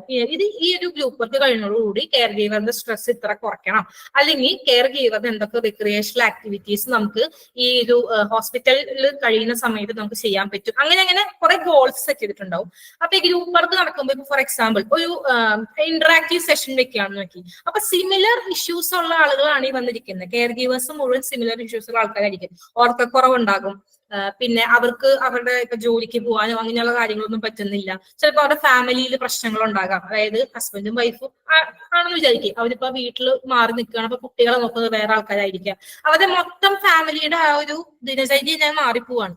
അപ്പൊ ഇവരിവിടെ വന്നിരിക്കുകയാണ്, ഇവർക്ക് എന്തൊക്കെയാ സ്ട്രെസ് എന്നുള്ളത് എല്ലാവരും വെന്റ് ഔട്ട് ചെയ്യും. അപ്പൊ ഈ ഗ്രൂപ്പ് വർക്കിൽ മറ്റുള്ളത് കേൾക്കുമ്പോൾ അവരെ സംബന്ധിച്ച് അപ്പൊ ഇങ്ങനെ എനിക്ക് മാത്രമല്ലേ പ്രശ്നമുള്ളത്, എന്റെ അതേ പ്രശ്നങ്ങൾ ഒരുപാട് പേര് ചുറ്റിലും ഉണ്ട് എന്നുള്ളതൊരു ഒരു ഐഡിയ ഒക്കെ കിട്ടും. അത് മാത്രമല്ല, ഇപ്പൊ നമ്മൾ പറയാണ്, ഇപ്പൊ പേഷ്യന്റുമായിട്ട് ഇരിക്കുമ്പോൾ ഉറക്കം ശരിയാവുന്നില്ല എന്ന് പറയാണ്. അപ്പൊ ഒരു പേഷ്യന്റിന്റെ കെയർ ടേക്കർ പറയാണ്, ഞാൻ പേഷ്യന്റിനെ ഇന്നൊരു എക്സസൈസിന് കൊണ്ടുപോകുന്ന സമയത്ത് ഞാൻ ഉറങ്ങാറുണ്ട്, അല്ലെങ്കിൽ അങ്ങനെയൊക്കെ. അപ്പൊ മറ്റേ ആൾക്കൊരു ഐഡിയ ആണ്, ഓക്കെ ഈ ഒരു സമയത്ത് അപ്പൊ നമുക്ക് അങ്ങനെ ചെയ്യാം. അല്ലെങ്കിൽ പറയാണ്, 2 പേഷ്യൻസിനെയും കൂടിയിട്ട് ഒരു കെയർ ഗീവർ നോക്കി, അതിലൊരു കെയർ ഗീവർ കുറച്ച് സമയം ഉറങ്ങും, അത് കഴിഞ്ഞ് കുറച്ച് കഴിയുമ്പോൾ മറ്റേ ആൾ ഉറങ്ങും. അങ്ങനെയുള്ള ഐഡിയാസ് ഒക്കെ ഡെവലപ്പ് ചെയ്ത് കുറച്ചും കൂടെ അവരുടെ സ്ട്രെസ് കുറയ്ക്കാനായിട്ടും, അല്ലെങ്കിൽ അവരുടെ അല്ലെങ്കിൽ ഒരാൾ പറയാണ്, ഞാൻ ഇന്ന് ലൈബ്രറിയിൽ നിന്ന് ബുക്സ് എടുത്ത് വായിക്കാറുണ്ട്, സോ എനിക്ക് ടൈം കുഴപ്പമില്ല, അല്ലെങ്കിൽ ഈ ഒരു ജോലി മാത്രമല്ല ചെയ്യുന്നത്. അപ്പൊ പല രീതിയിലുള്ള ഐഡിയാസ് ഡെവലപ്പ് ചെയ്യും. അപ്പൊ സിമിലർ ഇഷ്യൂസ് ഉള്ള ആളുകളെ ഒരു ഗ്രൂപ്പായിട്ട് വിളിച്ചിരുത്തി നമ്മൾ അവരുടെ പ്രോബ്ലംസിനെ അഡ്രസ് ചെയ്യുന്നതാണ് ഗ്രൂപ്പ് വർക്ക് എന്ന് പറയുന്നത്. ഇപ്പൊ കമ്മ്യൂണിറ്റി ഓർഗനൈസേഷൻ എന്ന് പറഞ്ഞാൽ ഒരു കമ്മ്യൂണിറ്റി എന്ന് ഉദ്ദേശിക്കുന്നത് ഒരു കോമൺ ജോഗ്രഫിക്കൽ ഏരിയയിൽ താമസിക്കുന്ന ഒരു കൂട്ടം ആളുകൾ, അവർക്കൊരു കോമൺ ആയിട്ടുള്ള ഒരു പ്രശ്നമുണ്ട്, അതിനെ അവർ ഒരുമിച്ച് ഹാൻഡിൽ ചെയ്യുന്നു. ഇപ്പൊ നിങ്ങൾ ഭീമന്റെ വഴി എന്നുള്ളൊരു സിനിമ കണ്ടിട്ടുണ്ടെങ്കിൽ നിങ്ങൾക്ക് മനസ്സിലാവും, ആ ഒരു കമ്മ്യൂണിറ്റിയിൽ ജീവിക്കുന്ന എല്ലാവർക്കും ആവശ്യം അവിടെ ഒരു വഴി വരിക എന്നുള്ളതാണ്. അപ്പൊ അവരെല്ലാവരും കൂടെ കൂട്ടമായിട്ട് വന്ന് അതിനെക്കുറിച്ച് ഡിസ്കസ് ചെയ്യും, ഈ വഴി ഇവിടെ ആവശ്യമാണ് എന്ന് ഡിസ്കസ് ചെയ്യുന്നു. അപ്പോ ആ ഒരു വഴി വരാൻ വേണ്ടി അവിടെ ആരൊക്കെ എന്തൊക്കെ ചെയ്യണം, അപ്പൊ അതിനിടയിൽ അവിടെ തർക്കങ്ങൾ വരുന്നുണ്ട്, അല്ലെങ്കിൽ ഡിസഗ്രിമെന്റ്സ് വരുന്നുണ്ട്. അതിനൊക്കെ സോൾവ് ചെയ്ത് എങ്ങനെയൊക്കെ ഇതിനെ മുന്നോട്ട് കൊണ്ടുപോകാം, ആരുടെയൊക്കെ പെർമിഷൻ വാങ്ങണം, ഇത് എല്ലാം ഒരു എന്തൊക്കെ ഗോൾ ഇതിന് വേണ്ടിയിട്ട് എന്തൊക്കെ ഒബ്ജക്റ്റീവ്സ് അച്ചീവ് ചെയ്യണം എന്നുള്ളതൊക്കെ പ്ലാൻ ചെയ്ത്, അതാണ് ഒരു തരത്തിൽ പറഞ്ഞ കമ്മ്യൂണിറ്റി ഓർഗനൈസേഷൻ എന്ന് പറയുന്നത്. അപ്പൊ ഇവിടെയും ഒരു സോഷ്യൽ വർക്കർ ഉണ്ടാവും. അപ്പൊ ഇതാണ് പ്രൈമറി മെത്തേഡ്സ് എന്ന് ഉദ്ദേശിക്കുന്നത്. കേസ് വർക്ക് എന്ന് പറയുമ്പോൾ ഇൻഡിവിജ്വൽ ലെവലിൽ നമ്മൾ ആ പ്രോബ്ലത്തെ അഡ്രസ് ചെയ്യുന്നു, ഒരു ഇൻഡിവിജ്വലിന്റെ പ്രോബ്ലത്തെ അഡ്രസ് ചെയ്യുന്നു. ഗ്രൂപ്പ് വർക്ക് എന്ന് പറയുമ്പോൾ ഒരു സെയിം പ്രോബ്ലം ഉള്ള ഒരു ഗ്രൂപ്പ് ഓഫ് ആളുകളെ നമ്മൾ ഒരുമിച്ച് അഡ്രസ് ചെയ്യുന്നു, ഒരു ഗ്രൂപ്പ് വർക്കർ അഡ്രസ് ചെയ്യുന്നു. കമ്മ്യൂണിറ്റി ഓർഗനൈസേഷൻ എന്ന് പറയുമ്പോൾ ഒരു കമ്മ്യൂണിറ്റിയിലുള്ള എല്ലാവർക്കും ഉള്ള ഒരു കോമൺ പ്രശ്നത്തെ നമ്മൾ ഒരു സോഷ്യൽ വർക്കർ അതിനെ ഒരു കമ്മ്യൂണിറ്റിയുടെ ഹെൽപ്പോട് കൂടി ഹാൻഡിൽ ചെയ്യുന്നു. ഇതാണ് കമ്മ്യൂണിറ്റി ഓർഗനൈസേഷൻ എന്ന് പറഞ്ഞത്. ഇനി സെക്കൻഡറി ഓർ ഓക്സിലറി മെത്തേഡ്സ് എന്ന് പറഞ്ഞാൽ ഡയറക്റ്റ് ആയിട്ട് ഹെൽപ്പ് കിട്ടുന്നില്ല. അതായത് അവരുദ്ദേശിക്കുന്നത് വെച്ചിട്ടുണ്ടെങ്കിൽ ഈ case work, group work, community organisation എന്ന് പറയുമ്പോൾ ഡയറക്റ്റ് ആയിട്ട് ഒരു സോഷ്യൽ വർക്കർ ഒരു ക്ലയന്റ് അല്ലെങ്കിൽ ഗ്രൂപ്പ് ഓഫ് ക്ലയൻസ് അവര് വരുന്നു, ഈ ഒരു പ്രോബ്ലം സോൾവ് ചെയ്യുന്നു. ഇവിടെ സെക്കൻഡറി ഓർ ഓക്സിലറി മെത്തേഡ്സ് എന്ന് പറയുമ്പോൾ ഡയറക്റ്റ് ആയിട്ട് എല്ലാവർക്കും ഹെൽപ്പ് കിട്ടുന്നത്. അതെങ്ങനെയാ വെച്ചിട്ടുണ്ടെങ്കിൽ ഒന്നാമത്തെ മെത്തേഡ് ഇപ്പോൾ പറയുന്നത് സോഷ്യൽ വെൽഫെയർ അഡ്മിനിസ്ട്രേഷൻ. അതായത് നമുക്ക് ഈ സോഷ്യൽ വെൽഫെയർ സർവീസസ് ഒക്കെ കിട്ടുന്നത് ഓരോരോ ഓർഗനൈസേഷൻസിൽ നിന്നാണല്ലോ. ഇപ്പൊ NGO ആവാം, അല്ലെങ്കിൽ ഗവൺമെന്റ് ഓർഗനൈസേഷൻസ് ആവാം, പ്രൈവറ്റ് എന്തോ ആവട്ടെ. ഇവിടെയൊക്കെ എന്തൊക്കെ കൊടുക്കണം, അല്ലെങ്കിൽ എങ്ങനെയൊക്കെ ഈ സർവീസസ് കൊടുക്കണം, എങ്ങനെയൊക്കെ ഉള്ള ഒരു പ്രോഗ്രാമുകളിലൂടെ പ്രൊജക്ടുകളിലൂടെ ഇതൊക്കെ കൊടുക്കണം, അതെങ്ങനെയാണ് പ്ലാൻ ചെയ്യുന്നത്, ഇതൊക്കെ ഹാൻഡിൽ ചെയ്യുന്നത് ഈ സോഷ്യൽ വെൽഫെയർ അഡ്മിനിസ്ട്രേഷൻ എന്നുള്ള മെത്തേഡ് ഉപയോഗിച്ചിട്ടാണ്. അതായത് നമുക്കൊരു സർവീസ് കിട്ടണമെങ്കിൽ അതിന് മുന്നേ ഒരു പോളിസി ഉണ്ടാവും. അതായത് ഇത്ര പേർക്ക് ഇത്ര ഒരു ഇത് വരണം, അല്ലെങ്കിൽ ഇത്രത്തോളം അവരുടെ ലൈഫ് ഇംപ്രൂവ് ആവണം എന്നൊക്കെയുള്ള ഒരു പോളിസി മേക്ക് ചെയ്ത് അതിൽ നിന്നും പ്രോഗ്രാംസ് പ്ലാൻ ചെയ്ത് അങ്ങനെ അഡ്മിനിസ്ട്രേഷൻ നമുക്ക് ഈ ഒരു സർവീസസ് കൊണ്ടുവരുന്നത്. അപ്പൊ അതാണ് social welfare administration. Services provide ചെയ്യുന്ന ഇൻസ്റ്റിറ്റ്യൂഷൻസിന്റെ അഡ്മിനിസ്ട്രേഷൻ ലെവലിലുള്ള കാര്യങ്ങൾ, പ്രോഗ്രാം പ്ലാനിങ് ആവട്ടെ, പോളിസി മേക്കിംഗ് ആവട്ടെ, പിന്നെ ഈ സർവീസസ് ഒക്കെ പ്രൊവൈഡ് ചെയ്യുന്നത് മോണിറ്റർ ചെയ്യുക, അങ്ങനെയുള്ള എല്ലാ കാര്യങ്ങളും വരുന്നതാണ് സോഷ്യൽ വെൽഫെയർ അഡ്മിനിസ്ട്രേഷൻ എന്ന് പറയുന്നത്. സോഷ്യൽ ആക്ഷൻ എന്ന് പറഞ്ഞാൽ ഒരു കളക്റ്റീവ് ആയിട്ട് ഒരു മാസ് ഓഫ് പീപ്പിൾ ഒരു കോമൺ ഇഷ്യൂവിനെതിരെ ഒരു പ്രൊട്ടസ്റ്റ് എന്നുള്ള രീതിയിലേക്ക് നമുക്ക് ചിന്തിക്കാം. ആ ഒരു രീതിയിൽ അഡ്രസ് ചെയ്യുന്നു, ആ ഒരു പ്രശ്നത്തെ അഡ്രസ് ചെയ്യുന്നതാണ് സോഷ്യൽ ആക്ഷൻ എന്ന് പറയുന്നത്. പിന്നെ സോഷ്യൽ വർക്ക് റിസർച്ച് എന്ന് പറഞ്ഞിട്ടുണ്ടെങ്കിൽ ഈ ഒരു ഏരിയയിൽ നടക്കുന്ന സോഷ്യൽ വർക്ക് റിലേറ്റഡ് ആയിട്ടുള്ള സ്റ്റഡീസിനെയാണ് ഉദ്ദേശിക്കുന്നത്. അപ്പൊ ഇതാണ് മെയിൻലി ഇപ്പൊ സോഷ്യൽ വർക്ക് എന്താണെന്ന് ചോദിച്ചാൽ നമ്മൾ പറയാം. ഈ ഒരു ഏരിയയിൽ എന്തെങ്കിലും ഡൗട്ട് ഉണ്ടോ? സോഷ്യൽ ആക്ഷനിലുണ്ടല്ലോ, സോഷ്യൽ വർക്കറിന്റെ ഇപ്പൊ പറഞ്ഞില്ലേ ഗ്രൂപ്പ് ഓഫ് പീപ്പിള് ചേർന്നിട്ടാണ് ചെയ്യുന്നതെന്ന്. അപ്പൊ സോഷ്യൽ വർക്കറിന്റെ റോൾ അവിടെ എങ്ങനെയാ? സോഷ്യൽ വർക്കറിന്റെ റോൾ എന്ന് പറഞ്ഞിട്ടുണ്ടെങ്കിൽ മെയിൻലി അവിടെ ഒരു അഡ്വക്കസി റോളൊക്കെ ആവും വരിക. അതായത് ഇപ്പൊ ഒരു ഗ്രൂപ്പ് ഓഫ് ആളുകൾക്ക് ഒരു പ്രശ്നമുണ്ട്, അവരുടെ ബിഹാഫിൽ അവർക്ക് വേണ്ടി സംസാരിക്കുക എന്ന് പറയില്ലേ, ആ ഒരു രീതിയിലൊക്കെയാണ് സോഷ്യൽ ആക്ഷൻ വരിക. അതിപ്പോ ഒരു പൊതു താല്പര്യ ഹർജി കൊടുക്കുന്നതാവട്ടെ, അല്ലെങ്കിൽ ഇവർക്ക് വേണ്ടിയിട്ട് ഒരു ഗവൺമെന്റൽ ഓർഗനൈസേഷനിൽ പോയി സംസാരിക്കുക, അല്ലെങ്കിൽ ഒരു പ്രൊട്ടസ്റ്റ് എന്നുള്ള രീതിയിലേക്ക് ഇവരെ കൂട്ടിയുള്ള ഒരു പ്രൊട്ടസ്റ്റ്, ആ രീതിയിലൊക്കെ സോഷ്യൽ ആക്ഷൻ വരും.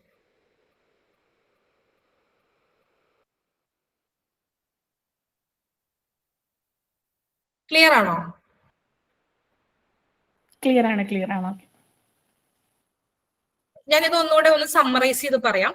സോഷ്യൽ വർക്ക് എന്ന് ഉദ്ദേശിക്കുന്നത് ഇത്രയേ ഉള്ളൂ: ആളുകളുടെ പ്രശ്നങ്ങളെ സിസ്റ്റമാറ്റിക്കലി സയന്റിഫിക്കലി സോൾവ് ചെയ്യാനായിട്ട് അവരെ ഹെൽപ്പ് ചെയ്യാനുള്ള ഒരു പ്രൊഫഷനാണ് സോഷ്യൽ വർക്ക്. അതുവഴി നമ്മൾ ഇൻഡിവിജ്വൽസിന്റെ, ഗ്രൂപ്പ്സിന്റെ, കമ്മ്യൂണിറ്റീസിന്റെ ഒക്കെ എംപവർമെന്റ് ആണ് ഉദ്ദേശിക്കുന്നത്. ഇതൊരു അക്കാഡമിക് ഡിസിപ്ലിൻ ആണ്. നമുക്ക് +2 തൊട്ട് പഠിപ്പിക്കുന്ന സ്ഥലങ്ങളുണ്ട്. ഹ്യൂമാനിറ്റീസിലൊക്കെ സോഷ്യൽ വർക്ക് പഠിപ്പിക്കുന്നുണ്ട്. പിന്നെ ഡിഗ്രി BSW, PG MSW, പിന്നെ MPhil, PhD, PDF അങ്ങനെ പോകുന്ന ഒരു അക്കാഡമിക് ഡിസിപ്ലിൻ ആണ് സോഷ്യൽ വർക്ക്. പ്രൈമറി മിഷൻ എന്ന് പറഞ്ഞാൽ ആളുകളുടെ ഹ്യൂമൻ വെൽബീയിങ് ഇംപ്രൂവ് ചെയ്യുക, അവരുടെ ബേസിക് ഹ്യൂമൻ നീഡ്സ് മീറ്റ് ചെയ്യാനായിട്ട് അവരെ ഹെൽപ്പ് ചെയ്യുക. നമ്മൾ പർട്ടിക്കുലർ അറ്റൻഷൻ ഒരു ഗ്രൂപ്പ് ഓഫ് ആളുകൾക്ക്, നമ്മുടെ സമൂഹത്തിലുള്ള ആളുകൾക്ക് കൊടുക്കുന്നുണ്ട്. ഈ ഒരു പ്രൊഫഷൻ വഴി സോഷ്യൽ ജസ്റ്റിസ് ഉറപ്പുവരുത്തുക, ആളുകളുടെ ക്വാളിറ്റി ഓഫ് ലൈഫ് ഇംപ്രൂവ് ചെയ്യുക, അവരുടെ ഫുൾ പൊട്ടൻഷ്യലിലേക്ക് അവർ എത്തിക്കുക എന്നുള്ളതൊക്കെയാണ് സോഷ്യൽ വർക്ക് കൊണ്ട് ഉദ്ദേശിക്കുന്നത്. ഇതിന് വേണ്ടിയിട്ട് സോഷ്യൽ വർക്കേഴ്സ് യൂണിക്ലി ട്രെയിൻഡ് ആയിരിക്കും. അസസ്മെന്റ് എന്നുള്ളൊരു സ്കില്ലിന് ക്വാളിഫൈഡ് ആയിരിക്കും. ഒരാളെ അല്ലെങ്കിൽ അയാൾ ചുറ്റിപ്പറ്റി നിൽക്കുന്ന അയാളുടെ എൻവയോൺമെന്റിനെ അസസ് ചെയ്യാനായിട്ടുള്ള കേപ്പബിലിറ്റി അല്ലെങ്കിൽ സ്കില്ല് സോഷ്യൽ വർക്കൊക്കെ ഉണ്ടാവും. ആളുകളുടെ ഓവറോൾ വെൽബീയിങ് കൂട്ടുക, അവർക്ക് ആവശ്യമുള്ള റിസോഴ്സസ് കണക്ട് ചെയ്ത് കൊടുക്കുക, ഇതൊക്കെയാണ് സോഷ്യൽ വർക്കർ ചെയ്യുന്നത്. Poverty, stress, mental health, addiction, abuse, disability, death, physical illness, discrimination, disasters, ഈ ഒരു ഏരിയാസിലൊക്കെ സോഷ്യൽ വർക്കേഴ്സ് വർക്ക് ചെയ്യുന്നുണ്ട് പല റോളുകളിലായിട്ട്. ഇനി hospitals, schools, mental health agencies, communities, government, de addiction centres, hospice, family and children services, juvenile and adult corrections, ഈ ഒരു ഏരിയാസിലൊക്കെയാണ് main ആയിട്ട് work ചെയ്യുന്നത്. ഒരുപാട് സ്ഥലങ്ങളിലുണ്ട്. നമുക്ക് ട്രെയിനിങ് അങ്ങനെയുള്ള രീതിയിലൊക്കെ വർക്ക് ചെയ്യുന്ന സോഷ്യൽ വർക്കേഴ്സ് ഉണ്ട്. പല ആസ്പെക്ട്സിൽ പല ഇൻസ്റ്റിറ്റ്യൂഷൻസിൽ വർക്ക് ചെയ്യുന്ന സോഷ്യൽ വർക്കേഴ്സ് ഉണ്ട്. സോഷ്യൽ വർക്കിന്റെ ഗ്ലോബൽ ഡെഫിനേഷനിൽ ഇതെല്ലാം കൃത്യമായിട്ട് പറയുന്നുണ്ട്. പ്രാക്ടീസ് ബേസ്ഡ് പ്രൊഫഷൻ ആണ്, അക്കാഡമിക് ഡിസിപ്ലിൻ ആണ്, social change and development, social cohesion, empowerment and liberation of people, ഇതാണ് പ്രൊമോട്ട് ചെയ്യുന്ന ആശയങ്ങൾ. Social justice, human rights, collective responsibility, respect for diversities, ഇതൊക്കെയാണ് സോഷ്യൽ വർക്കിന് പ്രധാനപ്പെട്ട വരുന്ന പ്രിൻസിപ്പിൾസ്. ഇത് ക്ലിയർ ആണെന്ന് വിശ്വസിക്കുന്നു. പിന്നെ methods of social work: primary methods or direct helping methods ഉണ്ട്, സെക്കൻഡറി ഓർ ഓക്സിലിയറി മെത്തേഡ്സ് ഉണ്ട്. കേസ് വർക്ക് എന്ന് പറഞ്ഞാൽ ഇൻഡിവിജ്വൽ ലെവലിലാണ്. ഗ്രൂപ്പ് വർക്ക് എന്ന് പറഞ്ഞാൽ സിമിലർ പ്രോബ്ലംസ് ഉള്ള ഗ്രൂപ്പ് ഓഫ് ആളുകളാണ്. കമ്മ്യൂണിറ്റി ഓർഗനൈസേഷൻ എന്ന് പറഞ്ഞാൽ ഒരു കോമൺ ജോഗ്രഫിക്കൽ ഏരിയയിൽ ജീവിക്കുന്ന സിമിലർ ക്യാരക്ടറിസ്റ്റിക്സ് ഉള്ള ഒരു കമ്മ്യൂണിറ്റിക്ക് വരുന്ന ഇഷ്യൂ സോൾവ് ചെയ്യുന്നതാണ്. സെക്കൻഡറി ഓർ ഓക്സിലിയറി മെത്തേഡ്സ് എന്ന് പറഞ്ഞിട്ടുണ്ടെങ്കിൽ സർവീസസ് പ്രൊവൈഡ് ചെയ്യുന്ന ഇൻസ്റ്റിറ്റ്യൂഷൻസിന്റെ അഡ്മിനിസ്ട്രേഷൻ, ഈ സർവീസസ് പ്രൊവൈഡ് ചെയ്യാൻ വേണ്ട പ്ലാനിങ്, പോളിസി മേക്കിംഗ്, ആ വക കാര്യങ്ങളൊക്കെ ചെയ്യുന്നത്. പിന്നെ ഇത് കൃത്യമായിട്ടാണ് നടക്കുന്നത്, അതൊരു മോണിറ്ററിങ്, ഇവാലുവേഷൻ ഒക്കെ നടക്കുന്നത് ഈ സോഷ്യൽ വെൽഫെയർ അഡ്മിനിസ്ട്രേഷൻ ലെവലിലാണ്. പിന്നെ ഒരു മാസ് ഓഫ് പീപ്പിൾ ഒരു പെർട്ടിക്കുലർ ഇഷ്യൂവിന് വേണ്ടിയിട്ട് പ്രൊട്ടസ്റ്റ് ചെയ്യുന്ന പല രീതിയിലുള്ള പ്രൊട്ടസ്റ്റ് ആവാം, അങ്ങനെയുള്ള ആക്ടിവിറ്റീസ് ആണ് സോഷ്യൽ ആക്ഷൻ എന്ന് പറയുന്നത്. സോഷ്യൽ വർക്ക് റിസർച്ച് എന്ന് പറയുമ്പോൾ സോഷ്യൽ വർക്ക് ഫീൽഡിൽ നടക്കുന്ന സ്റ്റഡീസ് ആൻഡ് റിസർച്ചസ് ആണ് ഉദ്ദേശിക്കുന്നത്. ക്ലിയർ ആണല്ലോ?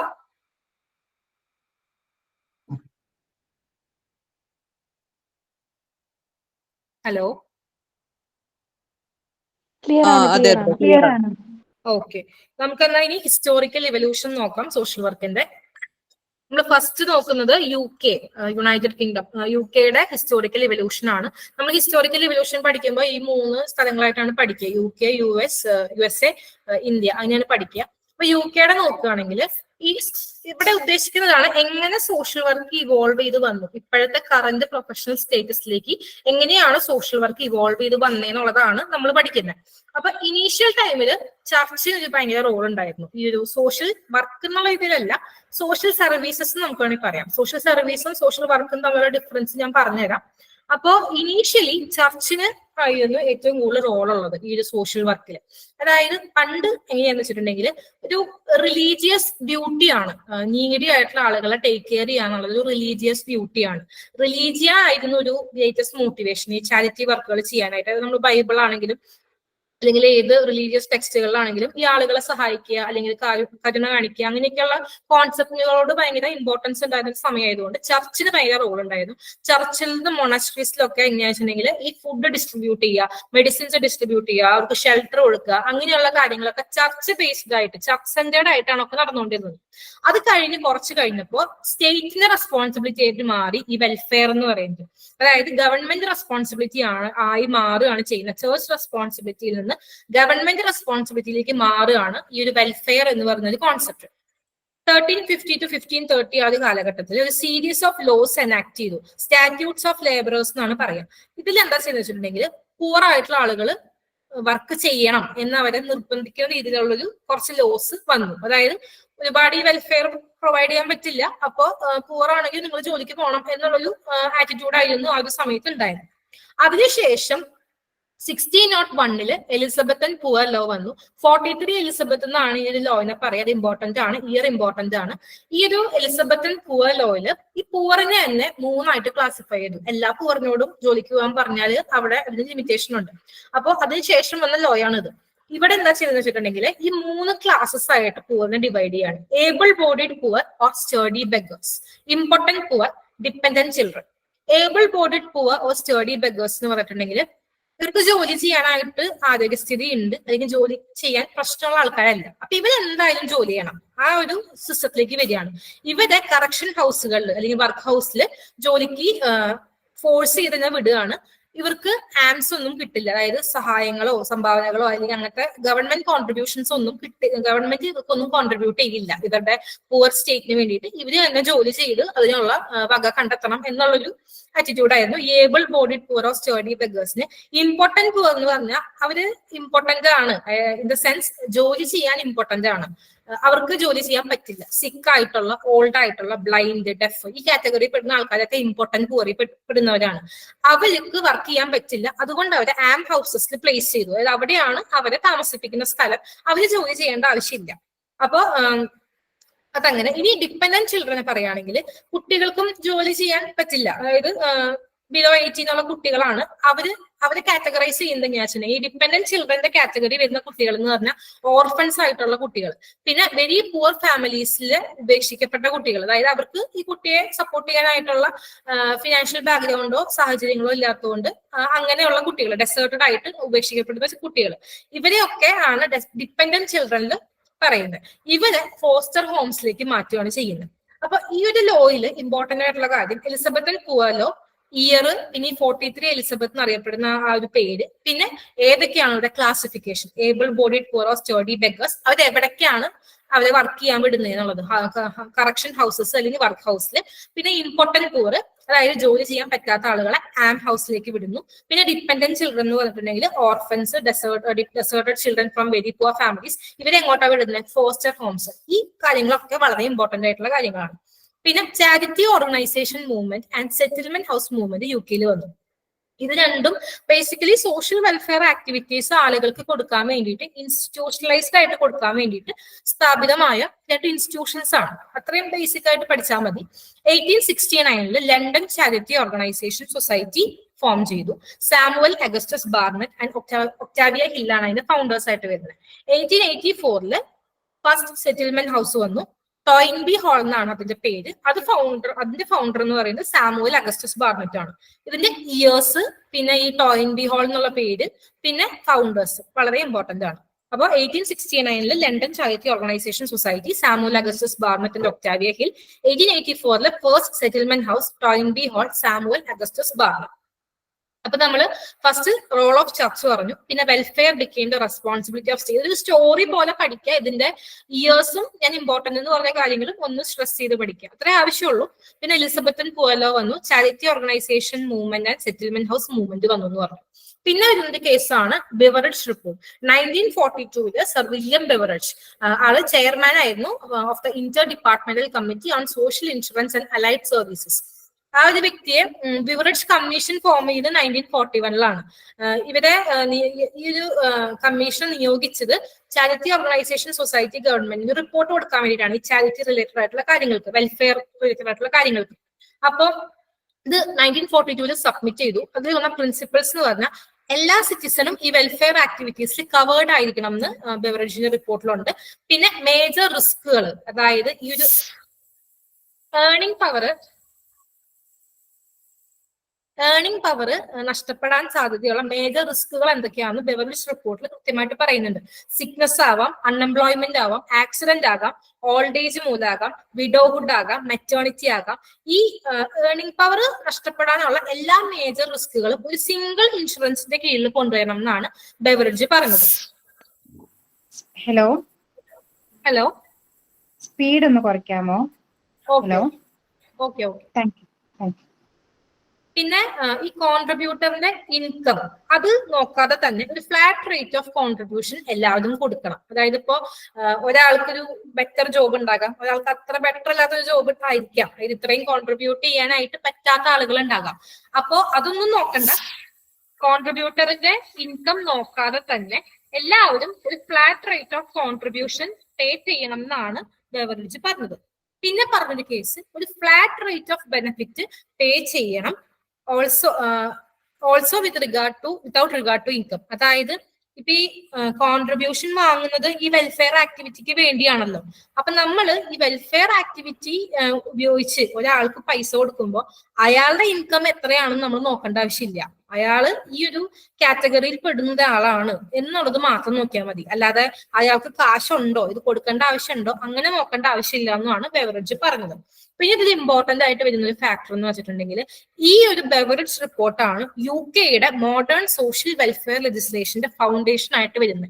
ഇതിൽ ചോദിക്കാൻ സാധ്യതയുള്ള കാര്യങ്ങൾ 1942 ഇയർ വളരെ ഇമ്പോർട്ടന്റ് ആണ്. ഇത് ആരായിരുന്നു ചെയർമാൻ എന്നുള്ളത്, പിന്നെ ഈ ഒരു foundation of modern social welfare legislation for the UK, ഇതാണ് ഇതിനകത്ത് ഇമ്പോർട്ടന്റ് ആയിട്ട് വരുന്ന കാര്യങ്ങൾ. പിന്നെ ഇവിടെ കുറച്ച് ലോസ് കൊടുത്തിട്ടുണ്ട്. ഇത് യുകെയിൽ വന്നിട്ടുള്ള, യുകെയിൽ പാസ് ചെയ്തിട്ടുള്ള ലോസ് ആണ്. അത് മേ ബി ചോദിച്ചേക്കാം. 1905 പുവർ ലോ കമ്മീഷൻ വന്നു. അതായത് ഏജ്ഡ് ആൻഡ് അൺഎംപ്ലോയിഡ് ആയിട്ടുള്ള ആളുകൾക്ക് പെൻഷൻസ് കൊടുക്കുക, പബ്ലിക് എംപ്ലോയ്മെന്റ് സർവീസസ് പ്രൊവൈഡ് ചെയ്യുക എന്നൊക്കെ ഉള്ളത്. 1906 മീൽസ് ആക്ട്, പൂർ ആയിട്ടുള്ള ആളുകൾക്ക് ഫ്രീ മീൽസ് പ്രൊവൈഡ് ചെയ്യുക. 1907 education act, free medical examination of school children, അതാണ് എഡ്യൂക്കേഷൻ ആക്ട് കൊണ്ട് ഉദ്ദേശിക്കുന്നത്. 1911 നാഷണൽ ഇൻഷുറൻസ് ആക്ട് വന്നു. അതായത് കമ്പൽസറി ആയിട്ടുള്ള ഹെൽത്ത് ഇൻഷുറൻസ് ലോവർ ഇൻകം ഗ്രൂപ്പ്സിൽ ബിലോങ് ചെയ്യുന്ന എല്ലാ വർക്കേഴ്സിനും കമ്പൽസറി ഹെൽത്ത് ഇൻഷുറൻസ് പ്രൊവൈഡ് ചെയ്യാനുള്ളതാണ് ഇതുകൊണ്ട് ഉദ്ദേശിക്കുന്നത്. 1925 old age contributory act, old age pension കൊടുക്കുക എന്നുള്ളത്.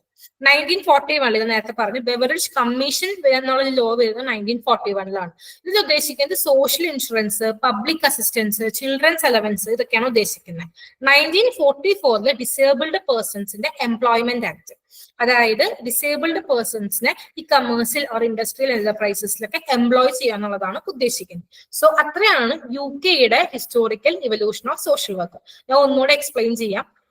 അത് ഞാൻ പറഞ്ഞ പോലെ സ്റ്റോറി പോലെ ഒന്ന് ഓർത്ത് വെക്കുക. പിന്നെ ഈ ഒരു ഇയേഴ്സും മെയിൻ ആയിട്ട് ഞാൻ പറഞ്ഞ പേരുകളും കാര്യങ്ങളും ഒന്ന് ഓർത്ത് വെക്കുക. യുടെ ഹിസ്റ്റോറിക്കൽ ഇവല്യൂഷൻ എന്ന് പറഞ്ഞാൽ ആദ്യം ചർച്ചിനായിരുന്നു ഈ ചാരിറ്റി അല്ലെങ്കിൽ വെൽഫെയർ ആക്ടിവിറ്റീസിലൊക്കെ ഒരു ഇമ്പോർട്ടൻസ് ഉണ്ടായിരുന്നത്. ചർച്ച് സെന്റേർഡ് ആയിട്ടായിരുന്നു എല്ലാ കാര്യങ്ങളും ഉണ്ടായിരുന്നത്. അപ്പോ ചർച്ചാണ് ആളുകളുടെ ഫുഡ്, മെഡിസിൻ, ഷെൽട്ടർ ഒക്കെ ഡിസ്ട്രിബ്യൂഷനും കാര്യങ്ങളൊക്കെ ചർച്ചിന്റെ ഒരു ലീഡർഷിപ്പിലാണ് കാര്യങ്ങൾ ചെയ്തുകൊണ്ടിരുന്നത്. അതിനുശേഷം ഈ ചർച്ചിന്റെ റെസ്പോൺസിബിലിറ്റിയിൽ നിന്ന് അത് ഗവൺമെന്റ് റെസ്പോൺസിബിലിറ്റി ആയിട്ട് മാറി. Between 1350 to 1530 statutes of labourers എന്ന് പറഞ്ഞ ഒരു സീരീസ് ഓഫ് ലോസ് വന്നു. ഇതെല്ലാം ഉദ്ദേശിച്ചത് പൂർ ആയിട്ടുള്ള ആളുകളും ജോലിക്ക് പോകണം എന്നുള്ള ഒരു ആസ്പെക്ട് ആണ് ഈ ലോസിൽ ഉണ്ടായിരുന്നത്. അതിനുശേഷം അതിന്റെ ഒരു പ്രാക്ടിക്കാലിറ്റി ഇല്ല, അല്ലെങ്കിൽ ഒരു ബുദ്ധിമുട്ടുണ്ടെന്ന് മനസ്സിലാക്കി പിന്നീട് വന്ന ഇമ്പോർട്ടന്റ് ആയിട്ടുള്ള ലോ ആണ് എലിസബത്തൻ പുവർ ലോ. 43 എലിസബത്ത് എന്നാണ് പറയാ, 1601 വന്നു. ഇതില് പുവറിനെ 3 ക്ലാസിഫൈ ചെയ്യുന്നുണ്ട്. Able bodied poor or sturdy beggars. അവരെന്തായാലും വർക്ക് ചെയ്യണം, അവർ ഹൗസ് ഓഫ് കറക്ഷൻസ് അല്ലെങ്കിൽ വർക്ക് ഹൗസിലാണ് വർക്ക് ചെയ്യുന്നത്. ഈ ഹെൽപ്പുകളൊന്നും, ഫിനാൻഷ്യൽ ഹെൽപ്പുകളോ ഒരു തരത്തിലുള്ള ഹെൽപ്പുകളും കിട്ടാനായിട്ട് എലിജിബിൾ ആയിട്ടുള്ള ആളുകളല്ല. ഇമ്പോർട്ടന്റ് പുവർ എന്ന് പറയുമ്പോൾ അവർക്ക് വർക്ക് ചെയ്യാൻ പറ്റില്ല, അവരെ ആം ഹൗസസിൽ അവരെ ആക്കുകയാണ് ചെയ്യുന്നത്. സിക്ക്, ഓൾഡ്, ബ്ലൈൻഡ്, ഡെഫ് ആയിട്ടുള്ള ആളുകൾ. ഡിപ്പെൻഡന്റ് ചിൽഡ്രൻ എന്ന് പറയുമ്പോൾ ഓർഫൻസ് ആയിട്ടുള്ള ആളുകളാണ്, അല്ലെങ്കിൽ പുവർ ആയിട്ടുള്ള ഫാമിലീസിൽ സപ്പോർട്ട് ചെയ്യാൻ പറ്റാതെ ഉപേക്ഷിച്ച കുട്ടികൾ. അവരെയൊക്കെ നമ്മൾ എന്ത് ചെയ്യാണ്, ഫോസ്റ്റർ ഹോംസിലേക്ക് മാറ്റുകയാണ്. അവരും വർക്ക് ചെയ്യേണ്ട ആവശ്യമില്ല. ഇമ്പോർട്ടന്റ് പുവർ ആണ് able bodied or sturdy beggars ആണ് വർക്ക് ചെയ്യേണ്ടി വരുന്നത്. പിന്നെ വരുന്ന ഒരു മൂവ്മെന്റ് ആണ് charity organisation movement and settlement house movement. 1869 London charity organisation society വന്നു. ഫൗണ്ടേഴ്സ് എന്ന് പറയുന്നത് Samuel Augustus Barnett and Octavia Hill. 1884 first settlement house വന്നു. ടോയിൻബി ഹാൾ എന്നാണ് അതിന്റെ പേര്. സാമുവൽ അഗസ്റ്റസ് ബാർണറ്റ് ആണ് അത് ഫൗണ്ട് ചെയ്തത്.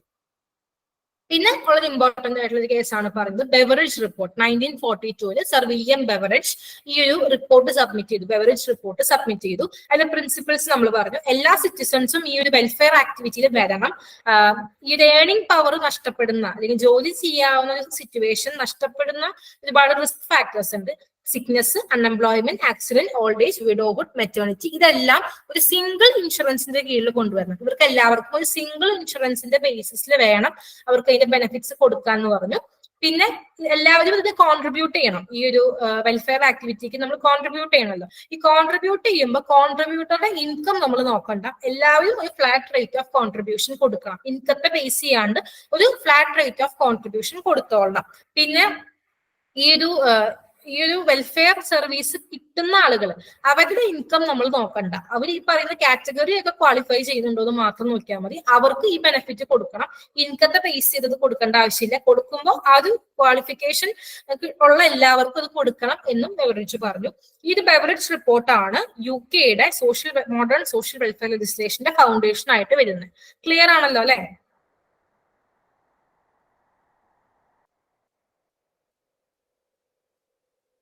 ഹലോ, ക്ലിയർ ആണ്. ഓക്കെ. അപ്പൊ നമുക്കിനി USA-യുടെ ഹിസ്റ്റോറിക്കൽ ഇവല്യൂഷൻ നോക്കാമല്ലോ അല്ലെ. പിന്നെ ഈ ലോസ് ജസ്റ്റ് ഒന്ന് നോട്ട് ചെയ്ത് വെക്കണം. ഇത് ഒന്ന് രണ്ട് എക്സാമ്പിൾക്ക് ചോദിച്ചിട്ടുണ്ട്. ഈ ICDS-നല്ല, പക്ഷെ ICDS ഇപ്പോഴാണ് സിലബസ് മാറി, നമുക്ക് ചോദിക്കില്ലെന്ന് അറിയില്ല. അപ്പൊ ഈ ലോസും കൂടെ ഒന്ന് നോക്കി വെക്കണം.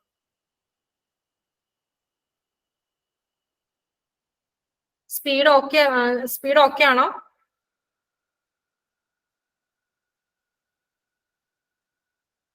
സ്പീഡ് കുറയ്ക്കണം, സ്പീഡ് കൂടുതലാണ്, ഫോളോ ചെയ്യാൻ പറ്റുന്നില്ല. ഓക്കെ. ഇനി ഞാൻ പറയുന്നത് ഇനിയും കൂടുതലുണ്ട്, നിങ്ങൾ പറഞ്ഞാൽ മതി. ഇനി historical evolution of social work USA. 19th സെഞ്ചുറിയുടെ ലാസ്റ്റ് ഹാഫൊക്കെ ആയപ്പോ ഈ ഒരു റാപ്പിഡ് ഇൻഡസ്ട്രിയലൈസേഷൻ, urbanization, ഇമിഗ്രേഷൻ ഒക്കെ കാരണം ഒരുപാട് സോഷ്യൽ പ്രോബ്ലംസ് US-ൽ വന്നു. അതിന്റെ ഒപ്പം തന്നെ ഒരു മാസീവ് ഗ്രോത്ത് ഓഫ് പോപ്പുലേഷൻ. അപ്പോ ഇൻഡസ്ട്രിയലൈസേഷൻ, urbanization, ഇമിഗ്രേഷൻ ഇതൊക്കെ മൂലവും പിന്നെ ഒരു പോപ്പുലേഷൻ ഹൈക്ക് ഭയങ്കരമായിട്ട് വന്നു. അപ്പൊ ഇതൊക്കെ കാരണം കൊണ്ട് ഒരു 19th സെഞ്ചുറിയുടെ ലാസ്റ്റ് ഹാഫ് ഒക്കെ ആയപ്പോ US-ൽ ഒരുപാട് സോഷ്യൽ പ്രോബ്ലംസ് വരാൻ തുടങ്ങി. അപ്പൊ ഈ ഒരു സോഷ്യൽ പ്രോബ്ലംസിന്റെ ഒരു റെസ്പോൺസ് എന്നുള്ള രീതിയിൽ 3 സോഷ്യൽ മൂവ്മെന്റ്സ് ആ ഒരു സമയത്ത് വന്നു. അത് ആണ് ഒരു US-ന്റെ സോഷ്യൽ വർക്ക് പ്രൊഫഷന്റെ ഡെവലപ്മെന്റിന്റെ ഒരു ബേസിസ് ആയിട്ട് വരുന്നത്. ഈ 3 സോഷ്യൽ മൂവ്മെന്റ്സ് ആണ്. ഒന്നാമത് വരുന്നത് ചാരിറ്റി ഓർഗനൈസേഷൻ സൊസൈറ്റീസ് മൂവ്മെന്റ്. നമ്മൾ നേരത്തെ UK-ൽ കണ്ട സെയിം കാര്യങ്ങളിവിടെ വരുന്നുണ്ട്. ചാരിറ്റി ഓർഗനൈസേഷൻ സൊസൈറ്റി വരുന്നുണ്ട്, സെറ്റിൽമെന്റ് ഹൗസ് മൂവ്മെന്റും വരുന്നുണ്ട്. ചാരിറ്റി ഓർഗനൈസേഷൻ സൊസൈറ്റീസ് മൂവ്മെന്റ് വരുന്നുണ്ട്. സെറ്റിൽമെന്റ് ഹൗസ് മൂവ്മെന്റ് 1886 സ്റ്റാർട്ട് ചെയ്യുന്നുണ്ട്. ചൈൽഡ് വെൽഫെയർ മൂവ്മെന്റ് വരുന്നുണ്ട്. ഈ 3 പ്രധാനപ്പെട്ട മൂവ്മെന്റുകളാണ് US-ൽ നമ്മൾ ഓർക്കേണ്ടത്. നമ്മൾ UK-ൽ ഇമ്പോർട്ടൻസ് കൊടുക്കേണ്ടത് ഈ ഒരു ചർച്ചിന്റെ റോള് ജസ്റ്റ് ഓർത്ത് വെക്കുക. Welfare became the responsibility of state ഓർക്കുക. Statutes of labourers, Elizabethan poor law, പിന്നെ ഈ പറഞ്ഞ COS സെറ്റിൽമെന്റ് ഹൗസ് മൂവ്മെന്റ് നോക്കുക, ബെവറേജ് റിപ്പോർട്ട് നോക്കുക. ഇതാണ് UK-ൽ വരുന്നത്. US-ൽ ഈ 3 മൂവ്മെന്റ്സിനാണ് ഇമ്പോർട്ടൻസ് കൊടുക്കുന്നത്. അതിൽ ഫസ്റ്റ് വൺ നോക്കുകയാണെങ്കിൽ charity organisation society movement. Humphreys Gurteen എന്ന് പറഞ്ഞൊരു ഇംഗ്ലീഷ് ക്ലർക്ക് ആണ് സ്റ്റാർട്ട് ചെയ്യുന്നത്. അതായത് ലണ്ടനിലെ ചാരിറ്റി ഓർഗനൈസേഷന്റെ വർക്കിൽ ഇംപ്രസ്ഡ് ആയിട്ടാണ് ഒരു വ്യക്തി ഇത് US സ്റ്റാർട്ട് ചെയ്യുന്നത്. First charity organisation society start ചെയ്യുന്നത് ന്യൂയോർക്കിലാണ്, ബഫല്ലോ എന്ന് പറഞ്ഞ സ്ഥലത്താണ് സ്റ്റാർട്ട് ചെയ്യുന്നത് ഇൻ ദ ഇയർ 1877. നേരത്തെ പറഞ്ഞ പോലെ തന്നെ ഫൗണ്ടർ ഇയർ ഒക്കെ ഇമ്പോർട്ടന്റ് ആണ്. ഈ ബഫല്ലോ ആണ് ഈ USA ഈ സിമിലർ ആയിട്ടുള്ള ഒരുപാട് organisation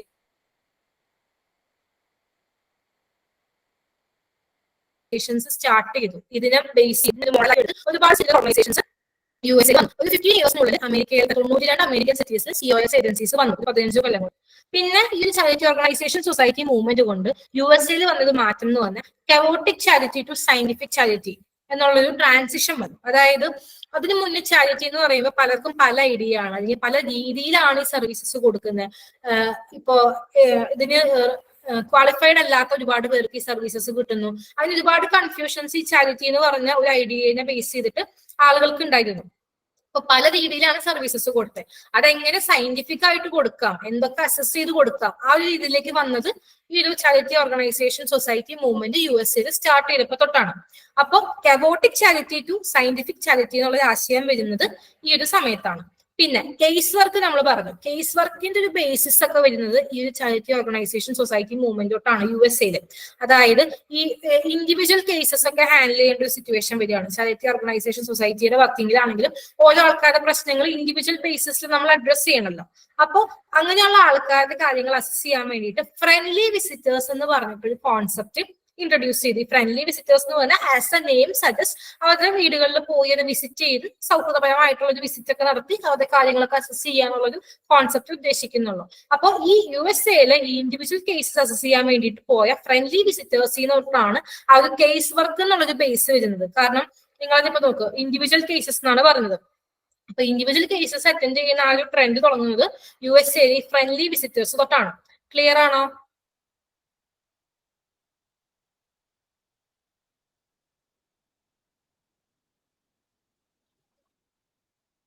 കവോട്ടിക് charity to scientific charity ഈ ഫ്രണ്ട്ലി വിസിറ്റേഴ്സ് ഒരു തവണ കൂടി പറയണം.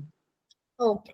കവോട്ടിക് ചാരിറ്റി എന്ന് ഉദ്ദേശിക്കുന്നത് അന്നത്തെ സമയത്ത് ഈ ഒരു ചാരിറ്റി ഓർഗനൈസേഷൻ ഇൻസ്റ്റിറ്റ്യൂഷണലൈസ്ഡ് ആയിട്ട് ഒരു ഇൻസ്റ്റിറ്റ്യൂഷൻ വഴി സർവീസസ് ഒക്കെ കൊടുക്കുന്നതിന് മുൻപ് ഈ ഒരു സോഷ്യൽ സർവീസ് അല്ലെങ്കിൽ സോഷ്യൽ വെൽഫെയർ ആക്ടിവിറ്റീസ് എന്നൊക്കെ പറയുന്നത് ഒരു എല്ലാവർക്കും പലതാണ്, അല്ലെങ്കിൽ പല രീതിയിലാണത് പ്രൊവൈഡ് ചെയ്യുന്നത്. ചിലപ്പോ ഇപ്പൊ എന്താ പറയാ, സർവീസസ് അർഹതയില്ലാത്ത ആളുകൾക്ക് കിട്ടുന്നുണ്ടാവും, അർഹതയുള്ളവർക്ക് കിട്ടാതെ പോകുന്നുണ്ടാവും. അപ്പൊ മൊത്തത്തിൽ ചാരിറ്റി കൺഫ്യൂഷൻസ് നടക്കുന്ന ഒരു സമയമാണ്. അപ്പൊ കവോട്ടിക് എന്ന ഒരു സ്റ്റേറ്റിന് സയന്റിഫിക് ആയിട്ട് ഒരു വ്യക്തിക്ക് അത് ആവശ്യമുണ്ടോ എന്ന് അസസ് ചെയ്ത്, അല്ലെങ്കിൽ ആർക്കൊക്കെയാണ് ആരൊക്കെയാണ് ഇതിന് എലിജിബിൾ എന്നൊക്കെ നോക്കി ആ രീതിയിൽ ചാരിറ്റി സർവീസസ് പ്രൊവൈഡ് ചെയ്യുന്ന ഒരു സ്റ്റേറ്റിലോട്ട് വരുന്നത് ഈ ഒരു COS മൂവ്മെന്റ് തൊട്ടാണ്. അതാണ് കവോട്ടിക് ചാരിറ്റി ടു സയന്റിഫിക് ചാരിറ്റി കൊണ്ട് ഉദ്ദേശിക്കുന്നത്. ക്ലിയർ ആയോ? ഓക്കെ. പിന്നെ ഇൻഡിവിജ്വൽ കേസസ്, നമ്മളിപ്പോ ഒരു ഇൻസ്റ്റിറ്റ്യൂഷനിൽ നിന്ന് ഒരു വ്യക്തിക്ക് പലതരത്തിലുള്ള സർവീസസ് കൊടുക്കുന്നുണ്ടാവും. ഇപ്പൊ ഒരു ഇൻഡിവിജ്വൽ ഒരു ഇൻസ്റ്റിറ്റ്യൂഷനെ അപ്രോച്ച് ചെയ്യാണ്, എനിക്ക് ഇങ്ങനെ ഒരു പ്രശ്നമുണ്ട്, അല്ലെങ്കിൽ എനിക്ക് ഇങ്ങനെ ഒരു സഹായം വേണം എന്ന് അയാൾ അപ്രോച്ച് ചെയ്യുമ്പോൾ അയാൾ ആ ഒരു സർവീസിന് എലിജിബിൾ ആണോ എന്നുള്ളതും കൂടെ നമ്മൾ ചെക്ക് ചെയ്യാനുണ്ട്. അപ്പൊ അത്തരത്തിൽ ഉള്ളൊരു മോണിറ്ററിങ്ങിനും അവരെ ഇവാലുവേറ്റ് ചെയ്യാൻ വേണ്ടിയിട്ട് വന്നൊരു കോൺസെപ്റ്റ് ആണ് ഫ്രണ്ട്ലി വിസിറ്റേഴ്സ്.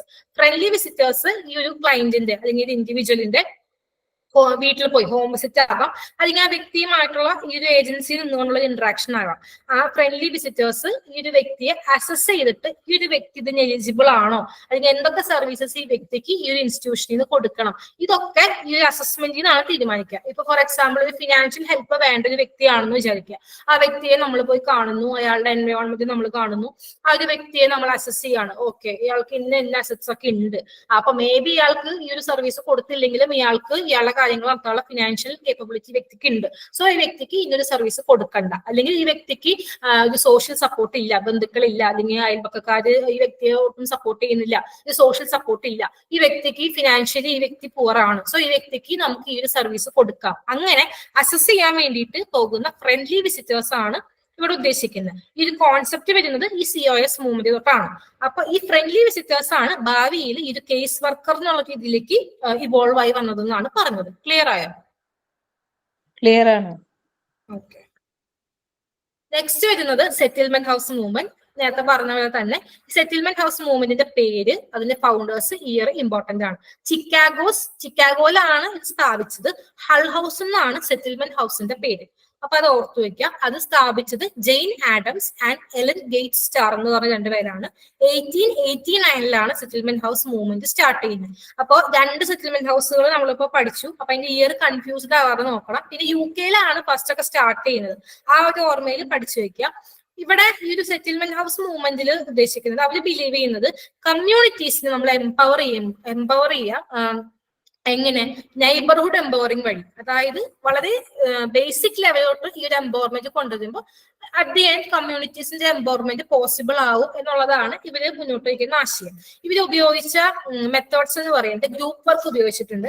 പിന്നെ നൈബർഹുഡ് ഓർഗനൈസിങ് സ്ട്രാറ്റജീസ്, അതായത് ഒരു കമ്മ്യൂണിറ്റിയിൽ ഒരുമിച്ച് കഴിയുന്ന ആളുകളെ ഓർഗനൈസ് ചെയ്ത് കൊണ്ടുവരിക, അവർ റെഗുലർ ആയിട്ട് മീറ്റ് ചെയ്യുന്നു, അവർക്ക് വേണ്ട കാര്യങ്ങളൊക്കെ അവർ ഡിസ്കസ് ചെയ്ത് അതിനുള്ള ഇനീഷ്യേറ്റീവുകൾ എടുക്കുന്നു, അവരുടെ പ്രശ്നങ്ങളെ ഇംപ്രൂവ് ചെയ്യാനായിട്ട് എന്തൊക്കെ ചെയ്യാൻ പറ്റും അതൊക്കെ ഡിസ്കസ് ചെയ്യുന്നു. പിന്നെ അവർക്ക് adult education, citizenship training, counselling, day care, recreation, അങ്ങനെ അവരെ ചുറ്റിപ്പറ്റി അവർക്കുള്ള പ്രശ്നങ്ങളെയൊക്കെ അഡ്രസ് ചെയ്യുന്ന മെത്തേഡുകളൊക്കെയാണ് സെറ്റിൽമെന്റ് ഹൗസ് മൂവ്മെന്റ് കൊണ്ടുവന്നത്. യൂസ് ചെയ്ത methods group work, community organisation, social action.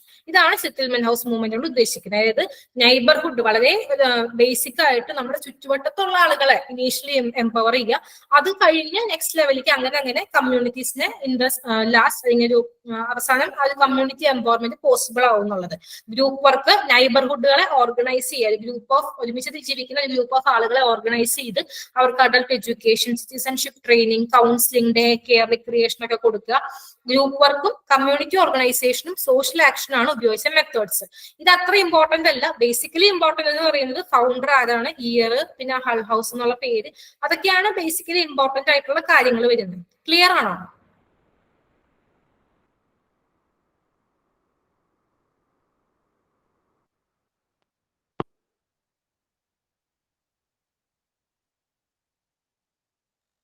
Hello, clear ആണ്. ഓക്കെ. പിന്നെ നമ്മൾ ലാസ്റ്റ് പറഞ്ഞ മൂവ്മെന്റ്, അത് നമ്മൾ പറഞ്ഞു COS മൂവ്മെന്റ് ഉണ്ട്, പിന്നെ സെറ്റിൽമെന്റ് ഹൗസ് മൂവ്മെന്റ് ഉണ്ട്, പിന്നെ ചൈൽഡ് വെൽഫെയർ മൂവ്മെന്റ്. നിങ്ങൾ നോട്ട് ചെയ്യുക, USA ചൈൽഡ് വെൽഫെയർ മൂവ്മെന്റ് വരുന്നത്. 2 ഓർഗനൈസേഷൻസിന്റെ പേര്, അത് ഫൗണ്ട് ചെയ്ത ആ ഒരു ഇയർ, അത് ഇമ്പോർട്ടന്റ് ആണ്.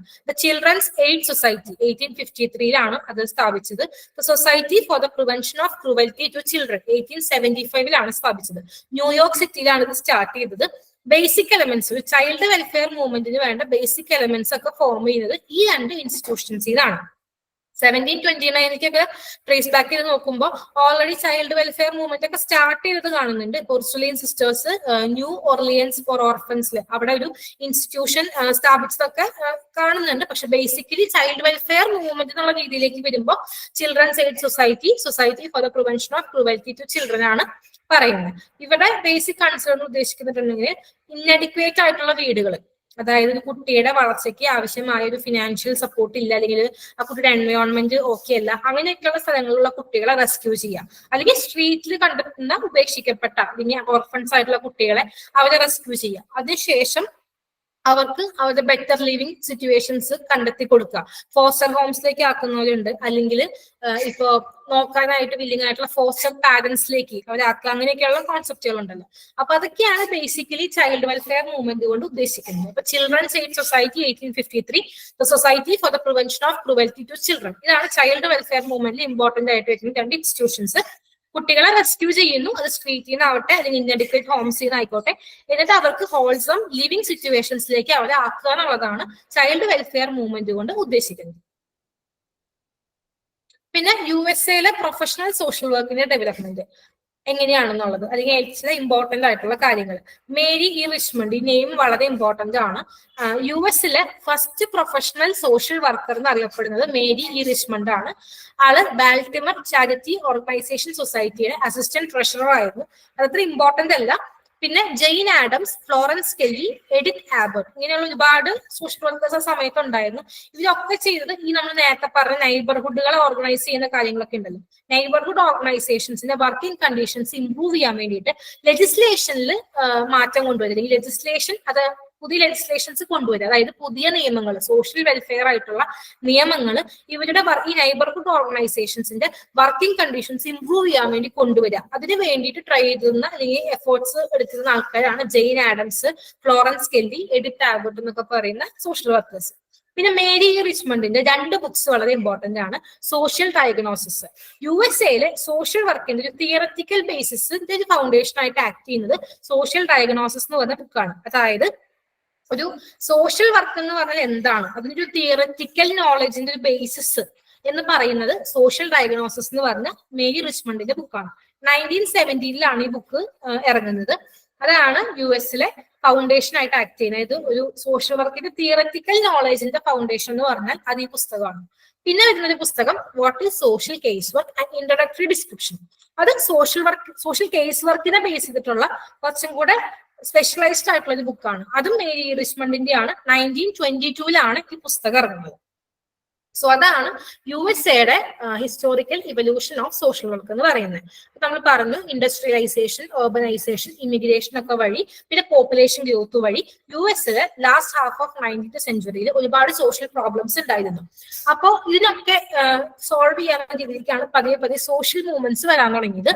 അതുവഴി വന്ന 3 മൂവ്മെന്റ്സ് ആണ് charity organisation societies movement, settlement house movement 1886 start ചെയ്ത സെറ്റിൽമെന്റ് ഹൗസ് മൂവ്മെന്റ്, പിന്നെ ചൈൽഡ് വെൽഫെയർ മൂവ്മെന്റ്. അതിൽ ചാരിറ്റി ഓർഗനൈസേഷൻ സൊസൈറ്റി മൂവ്മെന്റിൽ ഇമ്പോർട്ടന്റ് എന്ന് പറയുന്നത് അത് സ്ഥാപിച്ച ആൾ Humphreys Gurteen. First charity organisation society in US ബഫലോയിലാണ് 1877 സ്റ്റാർട്ട് ചെയ്തത്. അതിനുശേഷം സിമിലർ ഓർഗനൈസേഷൻസ് ഒക്കെ USA വന്നു. ഒരു 15 ഇയേഴ്സിനുള്ളിൽ 92 അമേരിക്കൻ സിറ്റീസിൽ COS ഏജൻസീസ് വന്നു എന്ന് പറഞ്ഞു. ഇതുവരെ ഉണ്ടായ ഒരു മാറ്റമാണ് പറഞ്ഞത് chaotic charity to scientific charity. എങ്ങനെയെങ്കിലും ചാരിറ്റി അല്ലെങ്കിൽ വെൽഫെയർ സർവീസസ് കൊടുക്കുക എന്നുള്ളതല്ല, സയന്റിഫിക് ആയിട്ട് അത് എങ്ങനെ കൊടുക്കാം എന്നുള്ളൊരു കോൺസെപ്റ്റിലേക്ക് വന്നത് COS മൂവ്മെന്റ് വഴിയാണ്. പിന്നെ ഈ ഒരു ഇൻഡിവിജ്വൽ കേസസ് വരുമ്പോൾ അത് അറ്റൻഡ് ചെയ്യാൻ വേണ്ടിയിട്ട് ഫ്രണ്ട്ലി വിസിറ്റേഴ്സ് എന്നുള്ളൊരു കോൺസെപ്റ്റ് വന്നു. അവര് ഹോം വിസിറ്റ് വഴി അല്ലെങ്കിൽ ഇൻഡിവിജ്വലിനെ വിസിറ്റ് ചെയ്യുന്നത് വഴി അവരെ അസസ് ചെയ്ത് അവർക്ക് വേണ്ട സർവീസസ് ഒക്കെ പ്രൊവൈഡ് ചെയ്യാൻ വേണ്ട കാര്യങ്ങൾ ഫെസിലിറ്റേറ്റ് ചെയ്യാന്നുള്ളതാണ് അവർ ചെയ്തത്. അപ്പൊ ഇതാണ് ഭാവിയിലെ ഒരു സോഷ്യൽ കേസ് വർക്കിന്റെ ഒരു ബേസിസ് ആയിട്ട് തുടങ്ങുന്നത് ഈ ഒരു ഫ്രണ്ട്ലി വിസിറ്റേഴ്സിൽ നിന്നാണ്. പിന്നെ വന്നത് സെറ്റിൽമെന്റ് ഹൗസ് മൂവ്മെന്റ് ആണ്. ചിക്കാഗോസ് ഹൾ ഹൗസ് എന്നാണ് USA ഫസ്റ്റ് സെറ്റിൽമെന്റ് ഹൗസ് അറിയപ്പെടുന്നത്. അത് സ്ഥാപിച്ചത് Jane Addams and Ellen Gates Starr in 1889. Year, founder, പേര് ഇമ്പോർട്ടന്റ് ആണ്. അതുവഴി കമ്മ്യൂണിറ്റീസ് എംപവർ ആയിക്കോളും എന്നുള്ളൊരു കോൺസെപ്റ്റ് ആണ്. Group work, neighbourhood organising strategies ഒക്കെ യൂസ് ചെയ്ത് adult education, citizenship training, counselling, day care, recreation അങ്ങനെയുള്ള കുറെ ആക്ടിവിറ്റീസ് ഒക്കെ ഇവർ അതുവഴി ചെയ്തു. മെത്തേഡ്സ് യൂസ് ചെയ്തത് group work, community organisation, social action. ഇതാണ് സെറ്റിൽമെന്റ് ഹൗസ് മൂവ്മെന്റ് കൊണ്ട് ഉദ്ദേശിക്കുന്നത്. പിന്നെ വന്ന 3ാമത്തെ മൂവ്മെന്റ് ചൈൽഡ് വെൽഫെയർ മൂവ്മെന്റ് ആണ്. Children's aid society 1853 and the society for the prevention of cruelty to children 1875. ഇതാണ് ഇമ്പോർട്ടന്റ് ആയിട്ട് ചൈൽഡ് വെൽഫെയർ മൂവ്മെന്റ് പഠിക്കാനുള്ളത്. ഇയറും ഒരു ഇൻസ്റ്റിറ്റ്യൂഷന്റെ പേരും. പിന്നെ professional social work in USA അതൊരു മെയിൻ ആയിട്ടുള്ള ഒരു പ്രൊപ്പണന്റ് ആണ് മേരി റിച്ച്മണ്ട്. നമ്മൾ പറഞ്ഞു first professional social worker in US എന്ന് പറയും. പിന്നെ അസിസ്റ്റന്റ് ട്രഷറർ ആയിരുന്നു ബാൽട്ടിമർ COS. പിന്നെ Jane Addams, Florence Kelley, Edith Albert ഒക്കെ ചെയ്ത എഫേർട്സ് നമ്മൾ പറഞ്ഞു, അത്ര ഇമ്പോർട്ടന്റ് അല്ല. പിന്നെ social diagnosis, what is social case work and introductory description. ഇത് രണ്ടും മേരി റിച്ച്മണ്ടിന്റെ ബുക്സ് ആണ്. ഇയേഴ്സ് ഓർത്ത് വയ്ക്കുക 1970, 1922. സോഷ്യൽ ഡയഗ്നോസിസ് ആണ് social work in USA theoretical ബേസിസിന്റെ ഫൗണ്ടേഷൻ ആയിട്ട് വരുന്ന പുസ്തകം എന്ന് പറയുന്നത് സോഷ്യൽ ഡയഗ്നോസിസ് ആണ്. ക്ലിയർ ആണല്ലോ അല്ലെ? ഡൗട്ട് ഉണ്ടോ?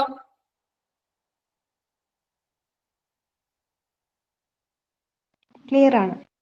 ഓക്കെ. സ്പീഡ് ഇപ്പൊ ഓക്കെ ആണോ?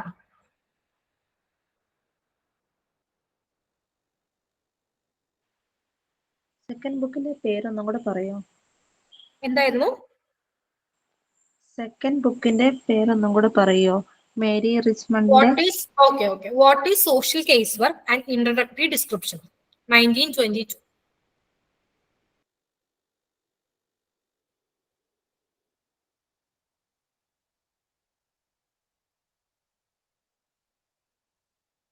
ഓക്കെ, അപ്പൊ നമുക്കിനി ഇന്ത്യയിലെ ഹിസ്റ്റോറിക്കൽ ഇവല്യൂഷൻ നോക്കാം.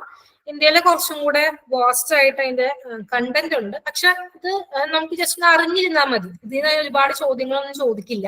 മെയിൻ ആയിട്ടുള്ള കുറച്ച് ഇമ്പോർട്ടന്റ് ആയിട്ടുള്ള ടോപ്പിക്സിൽ നിന്ന് മാത്രമേ ചോദിക്കുള്ളൂ. അപ്പൊ നമുക്കിത് 3ആയിട്ട് ഡിവൈഡ് ചെയ്യാം. ആൻഷ്യൻ പീരീഡ് ഉണ്ട്, പിന്നെ മിഡീവൽ പീരീഡ് ഉണ്ട്, മോഡേൺ പീരീഡ് ഉണ്ട്. ആ രീതിയിലാണ് നമ്മൾ സോഷ്യൽ വർക്ക് ഇവല്യൂഷനിൽ ഹിസ്റ്റോറിക്കൽ ഇവല്യൂഷനിൽ ഇന്ത്യ പഠിക്കുന്നത്. അപ്പൊ ആൻഷ്യൻ പീരീഡ് എന്ന് പറയുമ്പോൾ നമ്മൾ നേരത്തെ പറഞ്ഞ പോലെ തന്നെ, അതായത് ചാരിറ്റി പിന്നെ റിലീജിയൻ, ഇതൊക്കെ ആ സമയത്ത് ഇങ്ങനെ കൂടിക്കുഴഞ്ഞു കിടന്നിരുന്ന കുറച്ച് ഫാക്ടേഴ്സ് ആണ്. അതായത് നമ്മളെ പഴയ പുരാതന പുസ്തകങ്ങൾ അല്ലെങ്കിൽ റിലീജിയസ് ടെക്സ്റ്റുകളൊക്കെ എടുത്ത ഈ ആളുകളെ സഹായിക്കുക അല്ലെങ്കിൽ അങ്ങനെയുള്ള ആക്ടിവിറ്റീസ്, ഇപ്പൊ വെൽഫെയർ സർവീസസ്, അതൊക്കെ വളരെ ഇമ്പോർട്ടൻസ് കൊടുത്ത് നമുക്ക് കാണാൻ പറ്റും. ഇപ്പൊ മനുസ്മൃതി അല്ലെങ്കിൽ ധർമ്മശാസ്ത്രം, ഇതിലൊക്കെ ഈ ആളുകളെ ഹെൽപ്പ് ചെയ്യുന്ന അല്ലെങ്കിൽ എല്ലാവർക്കും ഗുണമുള്ള അല്ലെങ്കിൽ എല്ലാവർക്കും നന്മ വരുന്ന കാര്യങ്ങളൊക്കെ ചെയ്യാം, അതിനൊക്കെ ഭയങ്കര ഇമ്പോർട്ടൻസ് കൊടുത്ത് അതിന് വേണ്ട കാര്യങ്ങൾ ചെയ്തതൊക്കെ നമുക്ക് വായിച്ചാൽ കാണാൻ പറ്റും. അപ്പോ ആ സമയത്തും ഈ ചാരിറ്റി റിലീജിയൻ ഒക്കെ കണക്ഷൻ ഉണ്ട്. റിലീജിയസ് ആയിട്ടുള്ള ആളുകളൊക്കെ ചാരിറ്റി ചെയ്യും, അങ്ങനെയൊക്കെയുള്ള രീതിയിൽ. ഇപ്പൊ ഋഗ്വേദയിൽ പറയും may the one who gives Shine the most, അതായത് ഏറ്റവും കൊടുക്കുന്നവൻ ഏറ്റവും നന്നായിരിക്കട്ടെ എന്നൊക്കെ പറയുന്ന കോൺസെപ്റ്റ് ഉണ്ടല്ലോ. അർദ്ധശാസ്ത്ര, കൗടില്യ എഴുതിയ അർദ്ധശാസ്ത്രയിലൊക്കെ ഈ വില്ലേജുകൾ, ഗ്രാമങ്ങളൊക്കെ ഒരുമിച്ച് ചേർന്ന് എല്ലാവർക്കും വേണ്ടിയിട്ട് പൊതു കിണറൊക്കെ സ്ഥാപിക്കുക. അപ്പൊ അതൊക്കെ നമുക്ക് ഈ പഴയ ടെക്സ്റ്റുകളൊക്കെ എടുത്ത പണ്ട് തൊട്ടേ ഉള്ള സോഷ്യൽ വെൽഫെയർ സർവീസസിങ് ആക്ടിവിറ്റീസ് എന്തൊക്കെയായിരുന്നു കാണാൻ പറ്റും. പിന്നെ കളക്റ്റീവ് ചാരിറ്റി, പിന്നെ എഡ്യൂക്കേഷൻ, അതൊക്കെ ഭയങ്കര ഇമ്പോർട്ടൻസ് ഉണ്ടായിരുന്നു. പിന്നെ ഉപനിഷത്സ്, അതായത് എല്ലാ വീടുകളും ചാരിറ്റി പ്രാക്ടീസ് ചെയ്യണം എന്നൊക്കെയാണ് ഉപനിഷത്തിൽ പറയുന്നത്. ഗീതയിൽ പറയുന്നുണ്ട് പ്രിവിലേജ്ഡ് ആയിട്ടുള്ള ആൾക്കാർ, അതായത് സമ്പത്ത് കൊണ്ടോ അല്ലെങ്കിൽ സോഷ്യൽ സ്റ്റാറ്റസ് കൊണ്ടോ ഒക്കെ പ്രിവിലേജ്ഡ് ആയിട്ടുള്ള ആൾക്കാരുടെ ഡ്യൂട്ടിയാണ് പാവപ്പെട്ടവരെ അല്ലെങ്കിൽ അംഗവൈകല്യം വന്നവരെ അല്ലെങ്കിൽ സമൂഹത്തിന് താഴേക്കിടയിൽ കിടക്കുന്ന ആളുകളെയൊക്കെ അവരുടെ കാര്യങ്ങളെ സെർവ് ചെയ്യാനുള്ളത് പ്രിവിലേജ്ഡ് ആയിട്ടുള്ള ആൾക്കാരുടെ ഡ്യൂട്ടി ആണെന്നൊക്കെയാണ് ഗീതയിൽ പറയുന്നത്. അപ്പൊ എല്ലാ സ്ഥലത്തും ഒരു സോഷ്യൽ സർവീസ് അല്ലെങ്കിൽ ഹെൽപ്പിംഗ് മെന്റാലിറ്റി പഴയ ടെക്സ്റ്റ് തൊട്ടേ നമുക്ക് കാണാൻ പറ്റും. അതിന് വേണ്ടി എടുത്തേക്കുന്ന എഫേർട്ടുകൾ നമുക്ക് കാണാൻ പറ്റും. ഇത് അത്ര ഇമ്പോർട്ടന്റ് ആയിട്ടുള്ള ഒരു പോർഷൻ ഒന്നും അല്ല, ജസ്റ്റ് നമ്മളൊന്ന് മനസ്സിലാക്കിയിരുന്നാൽ മതി. പിന്നെ അഗ്രേറിയൻ സൊസൈറ്റീസ്, കൃഷി അങ്ങനെ വരുന്ന, കൃഷി മൂലം ഇങ്ങനെ ഒരുമിച്ചൊരു കമ്മ്യൂണിറ്റി ഒക്കെ വരുന്നു, സൊസൈറ്റീസ് വരുന്നു. അങ്ങനെയൊക്കെ വന്നപ്പോ ഈ നിലം എന്ന് പറയുന്ന ഒരു സാധനം പ്രൈവറ്റ് ഓണർഷിപ്പിലേക്ക് വരികയാണ്. പിന്നെ ചാരിറ്റിയും അതുപോലെ തന്നെ, അതായത് വളരെ പ്രിവിലേജ്ഡ് ആയിട്ട് വളരെ ഹൈ ക്ലാസ്സിൽ ജീവിക്കുന്ന ആൾക്കാരുടെ ഒക്കെ ഒരു ഡ്യൂട്ടി അല്ലെങ്കിൽ അവര് ചെയ്യുന്ന ഒരു കാര്യമായിട്ട് മാറുകയാണ് ചാരിറ്റി അല്ലെങ്കിൽ ദാനം ചെയ്യുക എന്നുള്ളതൊക്കെ. പിന്നീട് വേദിക് ടൈമിലൊക്കെ ഇതെങ്ങനെയാ വെച്ചിട്ടുണ്ടെങ്കിൽ റിലീജിയസ് ഐഡിയോളജി ആയിട്ടൊക്കെ കണക്ട് ചെയ്യാണ്. ഇത് ഈ വേദപുസ്തകങ്ങളൊക്കെ എഴുതിയ സമയത്ത് റിലീജിയനിലും ഈ ഒരു ഐഡിയോളജി വരുന്നുണ്ട്. പാവപ്പെട്ടവരെ സഹായിക്കുക അല്ലെങ്കിൽ അവർക്ക് വേണ്ട കാര്യങ്ങൾ ചെയ്തു കൊടുക്കുക, പണമുള്ളവരെ പണമില്ലാത്തവർക്ക് കൊടുക്കുക, അങ്ങനെയൊക്കെയുള്ള ഐഡിയോളജി ഒക്കെ ഈ ടെക്സ്റ്റുകളിലൊക്കെ വരുന്നു. പിന്നെ ബുദ്ധിസത്തിലും പുണ്യ അല്ലെങ്കിൽ ദാന എന്നൊക്കെ പറയുന്നത് ഈ സമൂഹത്തിന്റെ താഴേക്കിടയിൽ ജീവിക്കുന്ന ആളുകൾക്ക് നമ്മൾ പ്രൊവൈഡ് ചെയ്യുന്ന ഒരു സോഷ്യൽ സെക്യൂരിറ്റി ആയിട്ട് മാറുകയാണ്.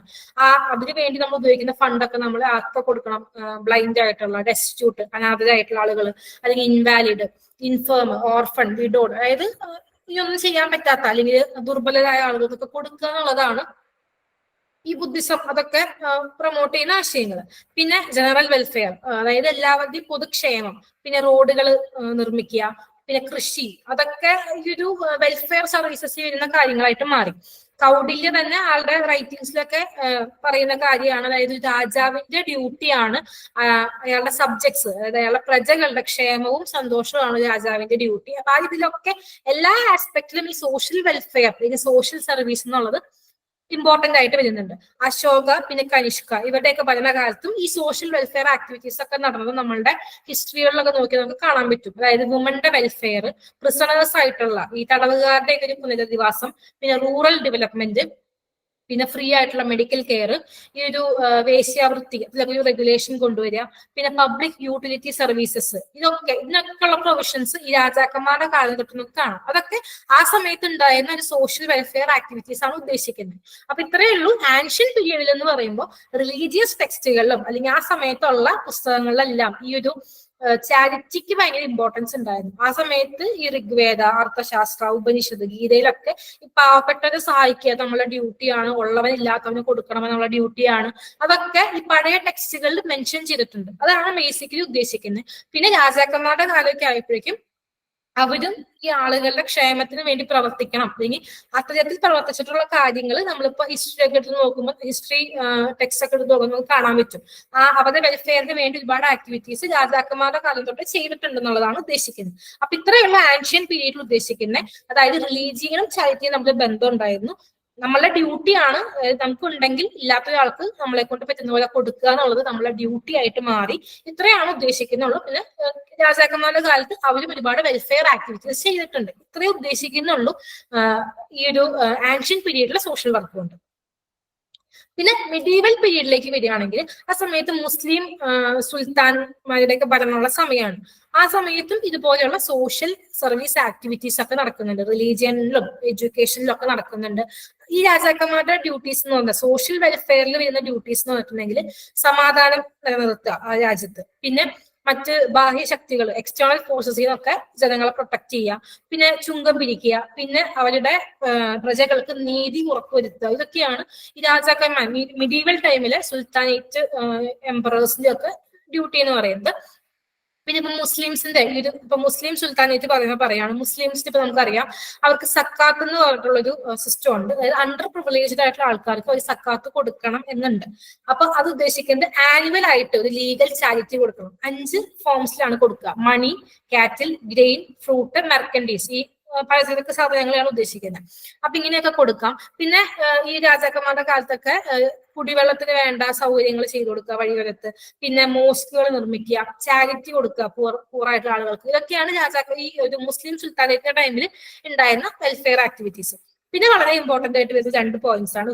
ഹുമയൂൺ എന്ന് പറഞ്ഞിട്ടുള്ള മുഗൾ എംപറർ ആണ് സതി സിസ്റ്റം പ്രൊഹിബിറ്റ് ചെയ്യാൻ വേണ്ടിയിട്ട് എഫേർട്സ് എടുത്തിട്ടുള്ള മുസ്ലിം റൂളർ. അത് ഇമ്പോർട്ടന്റ് ആണ്. പിന്നെ അക്ബർ ആണ് സ്ലേവറി, അടിമത്തം എന്നുള്ളൊരു സിസ്റ്റത്തിന്റെ ഒരു അബോളിഷ്മെന്റ് നിർത്തലാക്കിയ ഒരാള് അക്ബർ എന്ന് പറഞ്ഞിട്ടുള്ള ഒരു മുഗൾ എംപറർ ആണ്. ഈ 2 പോയിന്റ്സ് വളരെ ഇമ്പോർട്ടന്റ് ആണ് ഇതിൽ. ഓക്കെ, പിന്നെ മോഡേൺ പീരീഡ് ക്ലിയർ ആണോ?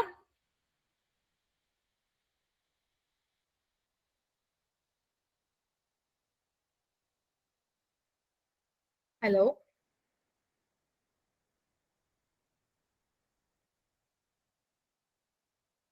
ക്ലിയർ ആണ്. ഓക്കെ. അപ്പൊ social reform in modern period AD 1800 onwards. ഇവിടെ എങ്ങനെയാ വെച്ചിട്ടുണ്ടെങ്കിൽ ഈ ഒരു സമയമായപ്പോഴേക്കും നമ്മളുടെ ഇന്ത്യൻ സൊസൈറ്റിയിൽ പൊളിറ്റിക്കലി, ഇക്കണോമിക്കലി, സോഷ്യലി ഒക്കെ ഒരുപാട് ചേഞ്ചസ് വരാൻ തുടങ്ങി. ഇപ്പൊ എന്താ വെച്ചിട്ടുണ്ടെങ്കിൽ വെസ്റ്റേൺ ഐഡിയാസിന്റെ ഒക്കെ ഒരു ഇൻസ്പിറേഷൻ വരാൻ തുടങ്ങി. അതായത് വെസ്റ്റേൺ, അതായത് ഒരു നമ്മളിപ്പോ ആ സമയത്തൊക്കെ ബ്രിട്ടീഷുകാർ അല്ലെങ്കിൽ ഈ ഒരു ഇംഗ്ലീഷുകാരുടെ ഒക്കെ ആ ഒരു ഇംഗ്ലീഷുകാരുടെ ഒക്കെ രീതിയിലുള്ള നിയമങ്ങളൊക്കെ നമ്മളെ നാട്ടിൽ വരാൻ തുടങ്ങി. അതായത് പ്രോപ്പർട്ടി റിലേറ്റഡ് ആയിക്കോട്ടെ, എങ്ങനെ ഭരിക്കണം അങ്ങനെയുള്ള കാര്യങ്ങളായിക്കോട്ടെ, ജുഡീഷ്യറി ആയിക്കോട്ടെ, മാർക്കറ്റ് ഇക്കണോമി, റെയിൽവേ, കമ്മ്യൂണിക്കേഷൻ, പുതിയ എഡ്യൂക്കേഷണൽ സിസ്റ്റംസ് എല്ലാം ഈ ഒരു വെസ്റ്റേൺ ഐഡിയയിൽ ഇൻസ്പയർഡ് ആയിട്ട് ഈ വെസ്റ്റേൺ ഇൻഫ്ലുവൻസ് ഉള്ള നിയമങ്ങളൊക്കെ നമ്മുടെ നാട്ടിൽ വരാൻ തുടങ്ങി. എല്ലാത്തിന്റെ ഒരു ബേസിക് ഐഡിയ എന്ന് പറഞ്ഞാൽ ലിബർട്ടി, സ്വാതന്ത്ര്യം, ജസ്റ്റിസ്, ഇക്വാളിറ്റി, ഇതൊക്കെയാണ് മെയിൻ ആയിട്ട്. ഇതൊക്കെയാണ് ഈ വരുന്ന പുതിയ നിയമങ്ങളിൽ വരുന്ന ആശയങ്ങൾ എന്ന് പറയുന്നത്. ഇതൊക്കെയാണ് പ്രൊമോട്ട് ചെയ്യപ്പെടുന്നത് ഈ പുതിയ നിയമങ്ങൾ വഴി. അപ്പോൾ ഇന്ത്യയിൽ ആ സമയത്ത് ഉണ്ടായത് സോഷ്യൽ റീഫോംസ് ആണ്. ഈ ഒരു ഏരിയ വളരെ ഇമ്പോർട്ടന്റ് ആണ്. ഇത് നമുക്ക് പഠിക്കാനുള്ള ഒരു പോർഷൻ ആണ്, അല്ലെങ്കിൽ ക്വസ്റ്റ്യൻസ് വരാൻ ചാൻസ് കൂടുതലുള്ള ഒരു ഏരിയ ആണ്. ഇവിടെ ഒരുപാട് സോഷ്യൽ റീഫോംസ് ആ സമയത്ത് ഇന്ത്യയിൽ ഉണ്ടായി. അതിൽ പ്രധാനപ്പെട്ട 2-3 സോഷ്യൽ റീഫോംസും അല്ലെങ്കിൽ അങ്ങനത്തെ കാര്യങ്ങളൊക്കെയാണ് പറയുന്നത്. മെയിൻ ആയിട്ട് ഈ ഒരു സോഷ്യൽ റിലീജിയസ് റീഫോംസ് ഇവിടെ സ്റ്റാർട്ട് ചെയ്ത് വെച്ച ഒരാളെന്ന് പറയുന്നത് രാജാറാം മോഹൻ റോയ് ആണ്. അദ്ദേഹത്തെ ഫാദർ ഓഫ് ഇന്ത്യൻ റിനൈസൻസ് എന്നാണ് നമ്മൾ പറയുക. So Rajaram Mohan Roy is known as a father of Indian renaissance. ഇനിയും ഒരുപാട് റിഫോമേഴ്സ് ഉണ്ട്. ഈശ്വർ ചന്ദ്ര വിദ്യാസാഗർ, ജ്യോതിബ ഫുലെ, ശശിപാദ ബാനർജി, ഗോപാൽ കൃഷ്ണ ഗോഖലെ, സ്വാമി ദയാനന്ദ, സ്വാമി വിവേകാനന്ദ, ബാലശാസ്ത്രി ജംബേക്കർ. അങ്ങനെ ഒരു രാജ്യത്തിന്റെ പല ഭാഗങ്ങളിലായിട്ട് ഓൾമോസ്റ്റ് ഒരു സെഞ്ചുറി ഇവര് പല രീതിയിലുള്ള സോഷ്യൽ റീഫോംസിന് വേണ്ടിയുള്ള എഫേർട്ടുകൾ എടുത്തിട്ടുണ്ട്. അതായത് caste system, child marriage, sati, widowhood, idol worship, ഇങ്ങനെയുള്ള ഒരുപാട് കാര്യങ്ങൾക്ക് എഗെയിൻസ്റ്റ് ആയിട്ട് അങ്ങനെയുള്ള സോഷ്യൽ ഈവിൾസിന് എഗെയിൻസ്റ്റ് ആയിട്ട് വർക്ക് ചെയ്യുകയും സോഷ്യൽ റീഫോമുകൾ കൊണ്ടുവരാൻ ട്രൈ ചെയ്യുകയും ചെയ്തത് ഇവരൊക്കെയാണ്. പിന്നെ ഗാന്ധിജി ഒരു പൊളിറ്റിക്കൽ മൂവ്മെന്റ് ആ സമയത്ത് നടക്കുന്നുണ്ട് ഇന്റിപെൻഡൻസിന് വേണ്ടിയിട്ട്. അതൊരു സോഷ്യൽ മൂവ്മെന്റ് ആയിട്ടൊക്കെ ആ ഒരു പൊളിറ്റിക്കൽ മൂവ്മെന്റ് സോഷ്യൽ മൂവ്മെന്റ് ആയിട്ട് ലിങ്ക് ചെയ്യുന്നുണ്ട്. പിന്നെ ഒരുപാട് ഡൗൺ ട്രോഡൺ ആയിട്ടുള്ള ആൾക്കാരൊക്കെ ഈ ഒരു സ്ട്രഗിളിലൊക്കെ പങ്കെടുക്കുന്നുണ്ട് ഗാന്ധിജിയുടെ ഒരു ഇൻഫ്ലുവൻസ് മൂലം. അതായത് വുമൺ, പെസൻസ്, ലോവർ കാസ്റ്റുകളായിട്ടുള്ള ആൾക്കാരൊക്കെ ഈ ഒരു സോഷ്യൽ പൊളിറ്റിക്കൽ മൂവ്മെന്റിലൊക്കെ പങ്കെടുക്കുന്നത് അങ്ങനെയാണ്. പിന്നെ ഇതൊക്കെയാണ് ഒരു ഓർഗനൈസേഷൻസിനെ ബേസ് ചെയ്തിട്ടുള്ള കുറച്ച് കോൺട്രിബ്യൂഷൻസ് സോഷ്യൽ റീഫോമിന്. ഇത് മേ ബി ചോദിക്കാൻ സാധ്യതയുണ്ട്. Rajaram Mohan Roy father of Indian renaissance നമ്മൾ പറഞ്ഞു. 1815 കൽക്കട്ടയിൽ ആത്മീയ സഭ, 1828 കൽക്കട്ടയിലെ ബ്രഹ്മസമാജ്. ഇത് രണ്ടും ആള് സ്ഥാപിച്ച ഓർഗനൈസേഷൻസ് ആണ്. Henry Louis Vivian Derozio, young Bengal movement, Calcutta. French റെവല്യൂഷനിൽ നിന്ന് ഇൻസ്പയർഡ് ആയിട്ട് യങ് ബംഗാൾ മൂവ്മെന്റ് സ്റ്റാർട്ട് ചെയ്യുന്നത് ഹെൻറി ലൂയിസ് വിവിയൻ ഡെറോസിയോ. പിന്നെ സർ സയ്യിദ് അഹമ്മദ് ഖാൻ അലിഗർ മൂവ്മെന്റ് എന്ന് പറയും. പിന്നെ Ishwar Chandra Vidyasagar, also known as Dayasagar, principal of Sanskrit college. പിന്നെ വിഡോ റീമാരേജിന് വേണ്ടി വർക്ക് ചെയ്തിട്ടുണ്ട്. ബെത്യൂൺ സ്കൂളിലെ സെക്രട്ടറി ആയിരുന്നു കൽക്കട്ട. പിന്നെ ദയാനന്ദ സരസ്വതി ആര്യ സമാജം സ്ഥാപിച്ചു 1875 അറ്റ് ബോംബെ. ബുക്ക് സത്യാർത്ഥ പ്രകാശ് എന്ന് പറഞ്ഞ പുസ്തകം അദ്ദേഹം എഴുതിയിട്ടുണ്ട്. പിന്നെ ജ്യോതിബ ഫുലെ, അവരെ ഇന്ത്യയിലെ ഫസ്റ്റ് ഫെമിനിസ്റ്റ് എന്നൊക്കെ പറയുന്നത് ഈ ജ്യോതിബ ഫുലേനെയാണ്.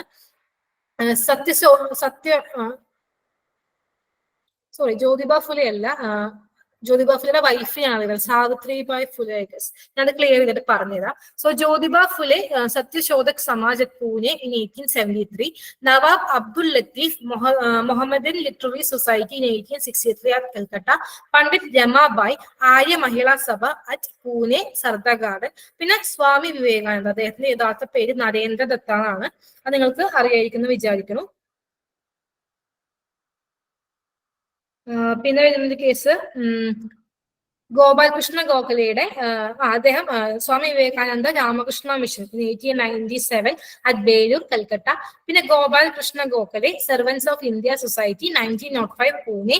പിന്നെ ആത്മറാം പാണ്ഡുരാഗ്, കേശവ് ചന്ദ്രസൻ, MG റാനഡെ, ഇതൊക്കെ കൂടി ബോംബെയിൽ 1867 സ്ഥാപിച്ചതാണ് പ്രാർത്ഥന സമാജ്. പിന്നെ മേധാ പട്കർ, നമുക്കറിയാം നർമ്മദ ബച്ചാവോ ആന്തോളൻ, ആ ഒരു മൂവ്മെന്റിന്റെ മുന്നിൽ പ്രവർത്തിച്ചൊരു വ്യക്തിയാണ്. ഗുജറാത്തിലെ 1985. നേരത്തെ പറഞ്ഞ ജ്യോതിബ ഫുലെയുടെ വൈഫ് സാവിത്രിബായ് ഫുലെ, അവരാണ് ഇന്ത്യയിലെ ഫസ്റ്റ് ഫെമിനിസ്റ്റ് എന്ന് അറിയപ്പെടുന്നത്. പിന്നെ social work education in India, ഇതൊരു ഞാൻ ജസ്റ്റ് ഒന്ന് ആഡ് ചെയ്തോന്നേ ഉള്ളൂ, ചോദിക്കുമെന്ന് എനിക്ക് അറിയില്ല. അതായത് 1936 ആദ്യമായിട്ട് ഇന്ത്യയിൽ സോഷ്യൽ വർക്കിന്റെ ഒരു ഫോർമൽ ട്രെയിനിങ് സ്റ്റാർട്ട് ചെയ്യുന്നത്. അത് Dorabji Tata school of social work മുംബൈയിലാണ് സ്ഥാപിക്കുന്നത്. ഇപ്പൊ അതറിയപ്പെടുന്നത് Tata institute of social sciences, TISS എന്നുള്ള പേരിലാണ് അറിയപ്പെടുന്നത്. സോ ഫസ്റ്റ് സോഷ്യൽ വർക്കിന്റെ ഒരു ഇൻസ്റ്റിറ്റ്യൂഷൻ അല്ലെങ്കിൽ എഡ്യൂക്കേഷൻ ഇൻസ്റ്റിറ്റ്യൂഷൻ വരുന്നത് 1936 at Dorabji Tata school of social work at മുംബൈയിലാണ്. അറിയപ്പെടുന്നത് ടിസ് എന്നാണ്. കേരളത്തിൽ ആദ്യമായിട്ട് ട്രെയിനിങ് സ്റ്റാർട്ട് ചെയ്തത് 1957 സേക്രഡ് ഹാർട്ട് കോളേജ് തേവര. പിന്നീട് അത് Rajagiri college of social sciences കളമശ്ശേരിയിലേക്ക് ഷിഫ്റ്റ് ചെയ്തു. അറ്റ് പ്രസന്റ് ഞാൻ പറഞ്ഞ പോലെ തന്നെ ഒരുപാട് യൂണിവേഴ്സിറ്റീസിലും ഇൻസ്റ്റിറ്റ്യൂഷൻസിലും graduate, post graduate, MPhil and PhD ലെവലിൽ സോഷ്യൽ വർക്ക് ട്രെയിനിങ് അവൈലബിൾ ആണ്. സോ ഇതാണ് ഇന്ത്യയിലെ സോഷ്യൽ വർക്കിന്റെ ഒരു ഹിസ്റ്റോറിക്കൽ എവല്യൂഷൻ. ഒന്നുകൂടെ ക്ലിയർ ആയിട്ട് പറഞ്ഞുതരാം. നമ്മൾ 3 ഡിവൈഡ് ചെയ്യുന്നുണ്ട്. ആൻഷ്യൻ പീരീഡ്, പിന്നെ മെഡീവൽ പീരീഡ്, പിന്നെ മോഡേൺ പീരീഡ്. ആൻഷ്യൻ പീരീഡ് എന്ന് ഇത്രയേ ഉള്ളൂ. അതായത് പഴയ റിലീജിയസ് ടെക്സ്റ്റുകളിൽ അല്ലെങ്കിൽ ആ സമയത്ത് പ്രധാനപ്പെട്ട വർക്കുകളിലൊക്കെ ഈ ചാരിറ്റിക്ക് വളരെ ഇമ്പോർട്ടൻസ് ഉണ്ടായിരുന്നു. അല്ലെങ്കിൽ ചാരിറ്റി പല രീതിയിൽ ആളുകൾക്ക് കൊടുക്കുന്നതിന്റെ ഒരു മെൻഷനിങ് അവിടെ ഉണ്ടാവും. അതായത് അന്നത്തെ കാലത്ത് ഇങ്ങനെയൊക്കെ ആളുകളെ ഹെൽപ്പ് ചെയ്തിരുന്നു, ഇന്ന ആക്ടിവിറ്റീസ് ഒക്കെ ചെയ്തിരുന്നു എന്നുള്ളൊരു തെളിവ് ഒരു പഴയ റിലീജിയസ് ടെക്സ്റ്റുകളിൽ ഉണ്ടാവും. പിന്നെ റിലീജിയനുമായിട്ട് കണക്ട് ആയിരുന്നു. അതായത് നമുക്ക് എന്താ പറയാ, നമ്മൾ ഉള്ളവനില്ലാത്തവന് കൊടുക്കുക എന്നൊക്കെ ഉള്ളൊരു തോട്ട് നമ്മുടെ റിലീജിയനിൽ ഉണ്ടല്ലോ. അതൊക്കെ ഒരുപാട് ഈ ചാരിറ്റിനെ ഇൻഫ്ലുവൻസ് ചെയ്തിട്ടുണ്ട്. ഒരുപാട് പേര് ആ ബേസിസിൽ ചാരിറ്റി വർക്കുകൾ ചെയ്തിട്ടുണ്ട്. പിന്നെ social work, social reform in medieval period എന്ന് പറയുമ്പോൾ മുസ്ലിം സുൽത്താനേറ്റിന്റെ ഒരു ടൈമാണ്. സക്കാത്ത് കൊടുക്കുന്ന കാര്യങ്ങളൊക്കെ ഉണ്ട്. എംപറേഴ്സ് ഒക്കെ ഈ ഒരു സോഷ്യൽ വെൽഫെയർ ആക്ടിവിറ്റീസിന് ഭയങ്കര ഇമ്പോർട്ടൻസ് കൊടുത്തിരുന്നു. ഹുമയൂൺ സതി സിസ്റ്റം നിർത്തലാക്കിയ മുഗൾ എംപറർ ആണ്. അക്ബർ സ്ലേവറി അബോളിഷ് ചെയ്ത മുഗൾ എംപറർ ആണ്. പിന്നെ മോഡേൺ പീരീഡിലേക്ക് വന്നപ്പോൾ എല്ലാ ആസ്പെക്ട്സിലും ചേഞ്ചസ് വരാൻ തുടങ്ങി. വെസ്റ്റേൺ ഐഡിയാസിനെ ഒരു ഇൻഫ്ലുവൻസോട് കൂടിയുള്ള പുതിയ നിയമങ്ങൾ നമ്മുടെ നാട്ടിൽ വരാൻ തുടങ്ങി. എല്ലാം ഉദ്ദേശിക്കുന്നത് ആളുകൾക്ക് ലിബർട്ടി, ജസ്റ്റിസ്, ഇക്വാളിറ്റി എന്നിവ ഉറപ്പുവരുത്തുക എന്നുള്ള കാര്യങ്ങളായിരുന്നു. ഇന്ത്യയിലെ ഫാദർ ഓഫ് ഇന്ത്യൻ റിനൈസൻസ് എന്ന് അറിയപ്പെടുന്നത് രാജാറാം മോഹൻ റോയ് ആണ്. അദ്ദേഹമാണ് ആദ്യമായിട്ട് സോഷ്യൽ റീഫോംസ് ഇന്ത്യയിൽ സ്റ്റാർട്ട് ചെയ്യുന്നത്. ഗാന്ധിജിക്ക് ഒരു ക്രൂഷ്യൽ റോൾ ഉണ്ട് സോഷ്യൽ റീഫോംസിൽ. പിന്നെ ഡിഫറെന്റ് കൈൻഡ്സ് ഓഫ് ഓർഗനൈസേഷൻസിന്റെ കോൺട്രിബ്യൂഷൻസ്, ഇത് കുറച്ച് ഇമ്പോർട്ടന്റ് ആയിട്ടുള്ള കുറച്ച് പേരെങ്കിലും പഠിച്ചു വെക്കാനായിട്ട് ശ്രമിക്കുക. പിന്നെ ഇന്ത്യയിൽ ആദ്യമായിട്ട് formal training and social work start ചെയ്തത് 1936 first name Dorabji Tata school of social work ആയത് മുംബൈയിലാണ് സ്ഥാപിച്ചത്. അതിനുശേഷം അത് പിന്നീട് ടിസ് എന്നുള്ള രീതിയിലേക്ക് Tata institute of social science എന്ന് അറിയപ്പെടാൻ തുടങ്ങി. പിന്നെ കേരളത്തിൽ ആദ്യമായിട്ട് 1954 സേക്രഡ് ഹാർട്ട് കോളേജ് തേവരയിലാണ് സോഷ്യൽ വർക്ക് ട്രെയിനിങ് സ്റ്റാർട്ട് ചെയ്തത്. ലേറ്റർ അത് രാജഗിരി കോളേജ് ഓഫ് സോഷ്യൽ സയൻസിലേക്ക് ഷിഫ്റ്റ് ചെയ്യാണ് ചെയ്തത്. Graduate, post graduate, MPhil and PhD ലെവലിലൊക്കെ സോഷ്യൽ വർക്കിന് ട്രെയിനിങ് ആൻഡ് എഡ്യൂക്കേഷൻ ഇപ്പൊ അവൈലബിൾ ആണ്. ക്ലിയർ ആണോ? ക്ലിയർ ആണ്. അഷിക, ഒരു റിക്വസ്റ്റ് ഉണ്ട്. അതായത് നമ്മുടെ രാജാറാം മോഹൻ റായ് സതി നിർത്തലാക്കിയ വർഷം കൂടി ആഡ് ചെയ്യുകയാണെങ്കിൽ നല്ലതായിരിക്കും. അത് ഇടയ്ക്കിടയ്ക്ക് ചോദിക്കാനുള്ളത്. ഓക്കെ ഞാനത് ആഡ് ചെയ്യാം, എന്നിട്ട് ഇടാം. ഓക്കെ. പിന്നെ നെക്സ്റ്റ് നമ്മൾ ഡിസ്കസ് ചെയ്യുന്ന ടോപ്പിക് എന്ന് പറഞ്ഞിട്ടുണ്ടെങ്കിൽ differentiation of social service and social work. ഇത് പലർക്കും ഒരു കൺഫ്യൂഷൻ ഉണ്ടാവും, എന്താണ് ഈ സോഷ്യൽ സർവീസും സോഷ്യൽ വർക്കും തമ്മിലുള്ള ഡിഫറൻസ് എന്നുള്ളത്. സോഷ്യൽ സർവീസ് എന്താണെന്ന് ആദ്യം പറയാം. സോഷ്യൽ വർക്ക് നമ്മളിപ്പോൾ ഡിസ്കസ് ചെയ്തല്ലോ. സോഷ്യൽ സർവീസ് എന്ന് പറഞ്ഞിട്ടുണ്ടെങ്കിൽ നമ്മളൊരു സൊസൈറ്റിയിൽ ഒരു വ്യക്തിക്കാവട്ടെ, അല്ലെങ്കിൽ ഗ്രൂപ്പിനാവട്ടെ, ഒരു കമ്മ്യൂണിറ്റിക്കാവട്ടെ, അവരുടെ ചില പ്രോബ്ലംസ് ഉണ്ടാവില്ല, അവർ ഫേസ് ചെയ്യുന്ന കുറച്ച് പ്രോബ്ലംസിന് നമ്മളൊരു ഇമ്മീഡിയറ്റ് റിലീഫ് കൊടുക്കുന്ന ഒരു പ്രോസസ്സാണ് സോഷ്യൽ സർവീസ് എന്ന് പറയുന്നത്. അതായത് അവരുടെ അപ്പോഴത്തെ ആ ഒരു പ്രശ്നം അപ്പൊ പരിഹരിക്കാൻ വേണ്ടിയിട്ട് താൽക്കാലികമായിട്ട് നമ്മൾ കൊടുക്കുന്ന ഒരു സൊല്യൂഷൻ ആണ് എന്ത് സോഷ്യൽ സർവീസ് എന്ന് പറയുന്നത്. അതൊരു ടെമ്പററി സർവീസ് ആണ് നമ്മൾ കൊടുക്കുന്നത്. പൈസ ആയിട്ടാകാം, അല്ലെങ്കിൽ നമ്മളുടെ ഒരു ഹ്യൂമൻ റിസോഴ്സ് ആകാം, എന്തോ ആവട്ടെ, ടെമ്പററി അസിസ്റ്റൻസ് ആണ്. നമുക്ക് ഇപ്പൊ സോഷ്യൽ സർവീസ് പ്രാക്ടീസ് ചെയ്യാനായിട്ട് നമ്മളൊന്നും പഠിക്കേണ്ട ആവശ്യമില്ല. നമുക്കൊരാളെ സഹായിക്കാനായിട്ട് നമുക്കൊരു ആഗ്രഹമുണ്ട്, അയാൾക്ക് ആവശ്യമുണ്ട്, നമുക്ക് അയാളെ സഹായിക്കാം. താല്പര്യമുള്ള ആർക്ക് വേണമെങ്കിലും ചെയ്യാവുന്ന ഒരു കാര്യമാണ് സോഷ്യൽ സർവീസ്. അതിന് വേണ്ടിയിട്ടുള്ളൊരു മൈൻഡ് സെറ്റ് ഉണ്ടായാൽ മതി. പക്ഷെ ആ ഒരു സോഷ്യൽ സർവീസ് വഴി ആ വ്യക്തിക്ക് അയാളുടെ പ്രശ്നം സോൾവ് ചെയ്യാനായിട്ട് ഒരു ഹെൽപ്പും കിട്ടുകയല്ല ചെയ്യുന്നത്. ഇത് ഞാൻ ക്ലിയർ ആയിട്ട് പറഞ്ഞുതരാം. ഇപ്പൊ സോഷ്യൽ സർവീസ് പ്രാക്ടീസ് ചെയ്യാനായിട്ട് നമുക്കൊരു പ്രോപ്പർ ട്രെയിനിങ്ങിനൊന്നും ആവശ്യമില്ല. നമുക്ക് താല്പര്യമുണ്ട്, നമുക്ക് ചെയ്യാൻ ഇഷ്ടമുണ്ട്, നമ്മൾ ആവശ്യമുള്ള ഒരാളെ കണ്ടു, നമുക്കത് ചെയ്തു കൊടുക്കാം. അതാണ് സോഷ്യൽ സർവീസ്. ഇപ്പൊ നമ്മുടെ നാട്ടിൽ ഒരുപാട് പേര് പറയുന്ന ഒരു കാര്യമാണ്, ഞാൻ സോഷ്യൽ വർക്ക് ഒക്കെ ചെയ്യുന്ന ഒരാളാണ്, അല്ലെങ്കിൽ സാമൂഹിക പ്രവർത്തനങ്ങളിൽ ഏർപ്പെടുന്ന ആളാണെന്ന് പറയുന്നുണ്ടാവും. ഈ ഒരു എഡ്യൂക്കേഷണൽ ഡിഗ്രി ഇല്ലെങ്കിൽ അവർ ചെയ്യുന്നത് സോഷ്യൽ സർവീസ് ആണ്. സോഷ്യൽ വർക്ക് ചെയ്യണമെങ്കിൽ സോഷ്യൽ വർക്ക് പഠിച്ചിട്ടുള്ള വ്യക്തിക്ക് മാത്രമാണ് സോഷ്യൽ വർക്ക് ചെയ്യാൻ പറ്റുള്ളൂ. കാരണം നമ്മളത് സയന്റിഫിക് ലെവലിലാണ് ചെയ്യുന്നത്. ഒരു ഇമോഷന്റെ പുറത്തോ അല്ലെങ്കിൽ ഒരു സബ്ജക്റ്റീവ് ആയിട്ടല്ല നമ്മൾ സോഷ്യൽ വർക്ക് ചെയ്യുക, ഒബ്ജക്റ്റീവ് ആയിട്ടാണ് ചെയ്യുക. കൃത്യമായിട്ട് അസസ് ചെയ്ത് എങ്ങനെയൊക്കെ ഒരു വ്യക്തിയുടെ ഒരു പ്രശ്നത്തെ കഴിവതും ഒരു പെർമനന്റ് രീതിയിലേക്ക് മാറ്റിയെടുക്കാൻ നമുക്ക് എന്തൊക്കെ ചെയ്യാൻ പറ്റും എന്നുള്ളതാണ് സോഷ്യൽ വർക്ക് ചെയ്യുന്നത്. സോഷ്യൽ സർവീസിൽ എങ്ങനെയാന്ന് വെച്ചിട്ടുണ്ടെങ്കിൽ, ഇപ്പൊ ഉദാഹരണം പറയുകയാണെങ്കിൽ, ഒരു വ്യക്തിക്ക് അയാൾ ഒരു BPL കാറ്റഗറി പെട്ട ആളാണ്, അയാൾക്ക് അല്ലെങ്കിൽ വേണ്ട ഒരു റേഷൻ കാർഡ് പോലും ഇല്ലാത്തൊരു വ്യക്തിയാണെന്ന് വിചാരിക്കുക. ആ വ്യക്തിക്ക് ജീവിക്കാനായിട്ടൊരു മാർഗമില്ല, ആ വ്യക്തിക്ക് എന്നും പട്ടിണിയാണ്. നമ്മൾ ആ വ്യക്തിക്ക് ഒരു 5 കിലോന്റെ ഒരു അരി ഒരു 5 കിലോ അരിയുടെ പാക്കറ്റ് കൊടുത്താൽ ആ 5 കിലോ അത് തീരുന്ന വരെ ആ വ്യക്തിക്ക് പിന്നെ ഈ ഒരു വിശപ്പ് എന്നുള്ളൊരു പ്രശ്നം വരുന്നില്ല. പക്ഷെ അതല്ല വ്യക്തിയുടെ ആ ഒരു പ്രോബ്ലം സോൾവ് ചെയ്യാനായിട്ടുള്ള ഒരു പെർമനന്റ് സൊല്യൂഷൻ എന്ന് പറയുന്നത്. ചിലപ്പോൾ ആ വ്യക്തി ഹാൻഡിക്യാപ്ഡ് ആയിരിക്കാം. സോ ആ വ്യക്തിക്ക് ഒരു റെഗുലർ ആയിട്ടുള്ള ഒരു എല്ലാവരും പോകുന്ന പോലത്തെ ഒരു കോമൺ ജോലിക്ക് പോകാൻ പറ്റാത്തതുകൊണ്ടായിരിക്കാം അയാൾ ഈ പോവർട്ടിയിൽ കഴിയേണ്ടി വരുന്നത്. അപ്പോൾ നമ്മൾ ഈ ഒരു 5 കിലോ അരി കൊടുത്തത് കൊണ്ട് ആ വ്യക്തിയുടെ പ്രശ്നം താൽക്കാലികമായിട്ടാണ് അവസാനിക്കുന്നത്. ആ ഒരു 5 കിലോ കഴിഞ്ഞ് നമ്മൾ പിന്നെയും കൊടുക്കുക എന്നുള്ളത് മാത്രമല്ല, അല്ലെങ്കിൽ പിന്നെ അവിടെ ഒരു സൊല്യൂഷൻ എന്ന് പറയാൻ ഇല്ല. ആ വ്യക്തിയല്ല ആ വ്യക്തിയുടെ പ്രശ്നം അവിടെ സോൾവ് ചെയ്യുന്നത്. ആ വ്യക്തിയുടെ പ്രശ്നം താൽക്കാലികമായിട്ട് നമ്മൾ സോൾവ് ചെയ്യാണ് ചെയ്യുന്നത്. പക്ഷെ അതിന് പകരം നമ്മൾ ആ വ്യക്തിയെ അസസ് ചെയ്യാണ്. ഈ വ്യക്തിക്ക് കാലിന് വയ്യ, അതാണ് ഈ വ്യക്തിയുടെ പ്രശ്നം നമ്മൾ അസസ് ചെയ്യുന്നു. അപ്പൊ ഈ വ്യക്തിക്ക് നടന്നോ അല്ലെങ്കിൽ ഡെയിലി ഒരുപാട് മൂവ്മെന്റ് ചെയ്തിട്ടുള്ള ജോലി ചെയ്യാൻ പറ്റില്ല. പക്ഷെ ആ വ്യക്തിക്ക് അയാളുടെ ഒരു ലിമിറ്റേഷൻസിന്റെ ഉള്ളിൽ നിന്ന് ചെയ്യാൻ പറ്റുന്ന ഒരു ജോലി നമ്മൾ അസസ് ചെയ്ത് കണ്ടുപിടിച്ച് ആ വ്യക്തിക്കും അത് ഓക്കെയാണ്. അപ്പൊ ആ രീതിയിൽ നമ്മളിപ്പോ ഒരു വ്യക്തിക്ക് ഒരു ചെറിയ ഇരുന്നിട്ടൊക്കെ അറ്റൻഡ് ചെയ്യാൻ പറ്റുന്ന ഒരു ഷോപ്പൊക്കെ നമ്മൾ ഇട്ട് കൊടുക്കുകയാണെങ്കിൽ ആ വ്യക്തിയുടെ ആ ഒരു പ്രശ്നത്തിന്, ഒരു പോവർട്ടി എന്നുള്ള ഒരു പ്രശ്നത്തിന് ഒരു പെർമനന്റ് സൊല്യൂഷൻ ആവുകയാണ് ചെയ്യുന്നത്. ഇവിടെ ആ വ്യക്തിക്ക് ആ ഒരു പ്രശ്നം ഇനി ഉണ്ടാവില്ല. ആ വ്യക്തി എന്ത് ചെയ്യും? അയാൾക്ക് ആ ഒരു പോവർട്ടി എന്നുള്ള ഇഷ്യൂ അയാൾ തന്നെയാണ് അഡ്രസ് ചെയ്യുന്നത്. ആ ഒരു വ്യക്തി ജോലി ചെയ്ത് വരുമാനം ഉണ്ടാക്കി അയാൾക്ക് ആവശ്യമുള്ള കാര്യങ്ങൾ വാങ്ങുന്നു, അല്ലെങ്കിൽ ഭക്ഷണം കഴിക്കാനുള്ള കാര്യങ്ങളാണെങ്കിലും അയാളുടെ ഷെൽട്ടർ ആണെങ്കിലും ഒക്കെ അയാൾ തന്നെയാണ് അയാളുടെ പ്രശ്നം സോൾവ് ചെയ്യുന്നത്. അപ്പൊ അങ്ങനെ അയാൾക്ക് ആ പ്രശ്നം സോൾവ് ചെയ്യാൻ വേണ്ടിയിട്ട് എന്ത് ഹെൽപ്പാണോ വേണ്ടത്, അയാൾക്ക് അയാളുടെ പ്രശ്നം സോൾവ് ചെയ്യാനായിട്ട് എന്ത് ഹെൽപ്പാണോ വേണ്ടത്, ആ ഹെൽപ്പാണ് നമ്മൾ ആ ഒരു വ്യക്തിക്ക് പ്രൊവൈഡ് ചെയ്യുന്നത്. അതാണ് സോഷ്യൽ സർവീസും സോഷ്യൽ വർക്കും തമ്മിലുള്ള ഡിഫറൻസ് എന്ന് പറയുന്നത്. അപ്പോൾ സോഷ്യൽ സർവീസ് എന്ന് പറയുമ്പോൾ ഇമ്മീഡിയറ്റ് റിലീഫാണ്, ആർക്ക് വേണമെങ്കിലും ചെയ്യാം. പിന്നെ അത് നമ്മൾ പൈസയായിട്ടോ ഏത് രീതിയിലുള്ള ഹെൽപ്പും ആകാം. നമുക്ക് ചെയ്യാൻ ഇഷ്ടമുള്ള ഒരാൾക്ക് ചെയ്യാം, ആർക്ക് വേണമെങ്കിലും ചെയ്യാം, പ്രത്യേകിച്ച് ട്രെയിനിങ് ഒന്നും വേണ്ട. പക്ഷെ ഈ ഒരു സോഷ്യൽ സർവീസ് വഴി ആ വ്യക്തിയുടെ പ്രശ്നം സോൾവ് ചെയ്യാനായിട്ട് ആ വ്യക്തിക്കൊന്നും ചെയ്യേണ്ട ആവശ്യമില്ല. ഞാൻ ആ വ്യക്തിയുടെ ഹെൽപ്പ് അല്ല എടുക്കുന്നത്, വേറെ തൽക്കാലത്തിൽ ഹെൽപ്പ് കൊടുക്കുന്നു.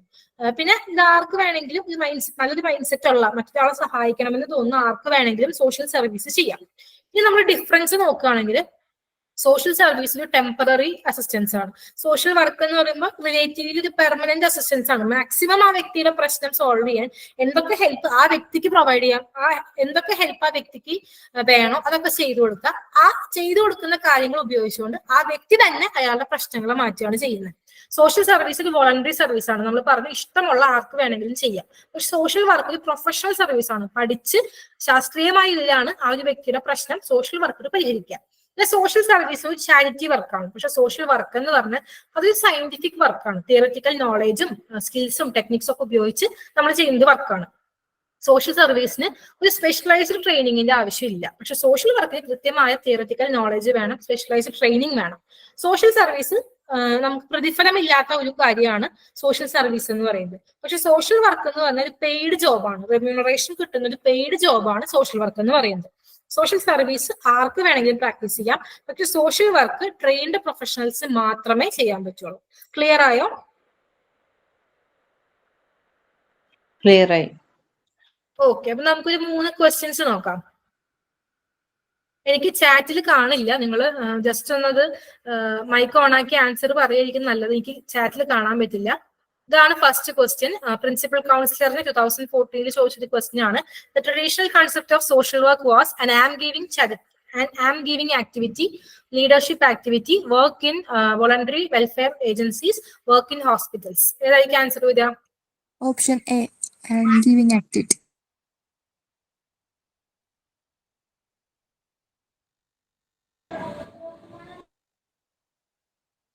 ഓക്കെ, ഓപ്ഷൻ എ ആണ് വരുന്നത്. ഹാൻഡ് ഗിവിംഗ് ആക്ടിവിറ്റി ആണ്. നമ്മൾ പറഞ്ഞു ട്രഡീഷണലി ആൾക്കാരെ സഹായിക്കുക എന്നുള്ളതാണ് മെയിൻ ആയിട്ട് ഉദ്ദേശിക്കുന്നത്, സോഷ്യൽ വർക്ക് കൊണ്ട് ഉദ്ദേശിക്കുന്നത്. അപ്പൊ ആളുകൾക്ക് ഫിനാൻഷ്യലി സഹായങ്ങൾ കൊടുക്കുക എന്നുള്ളതാണ് traditional concept of social work ആയിരുന്നത്. സോ അതൊരു ഹാൻഡ് ഗിവിംഗ് ആക്ടിവിറ്റി ആയിരുന്നു. ശരിയാണ് പറഞ്ഞത്. Next question. Mary Ellen Richmond constructed the foundations for the scientific methodology development of professional social work in her book titled Social Diagnosis, From Charity to Social Work, War and Family Solidarity, Friendly Visiting Among the Poor. Option A, social diagnosis. Mary റിച്ച്മണ്ടിന്റെ social case വർക്കിനായിട്ട് relate ചെയ്ത ഒരു പുസ്തകം കൂടി ഉണ്ടല്ലോ, അത് പറയാൻ പറ്റുമോ?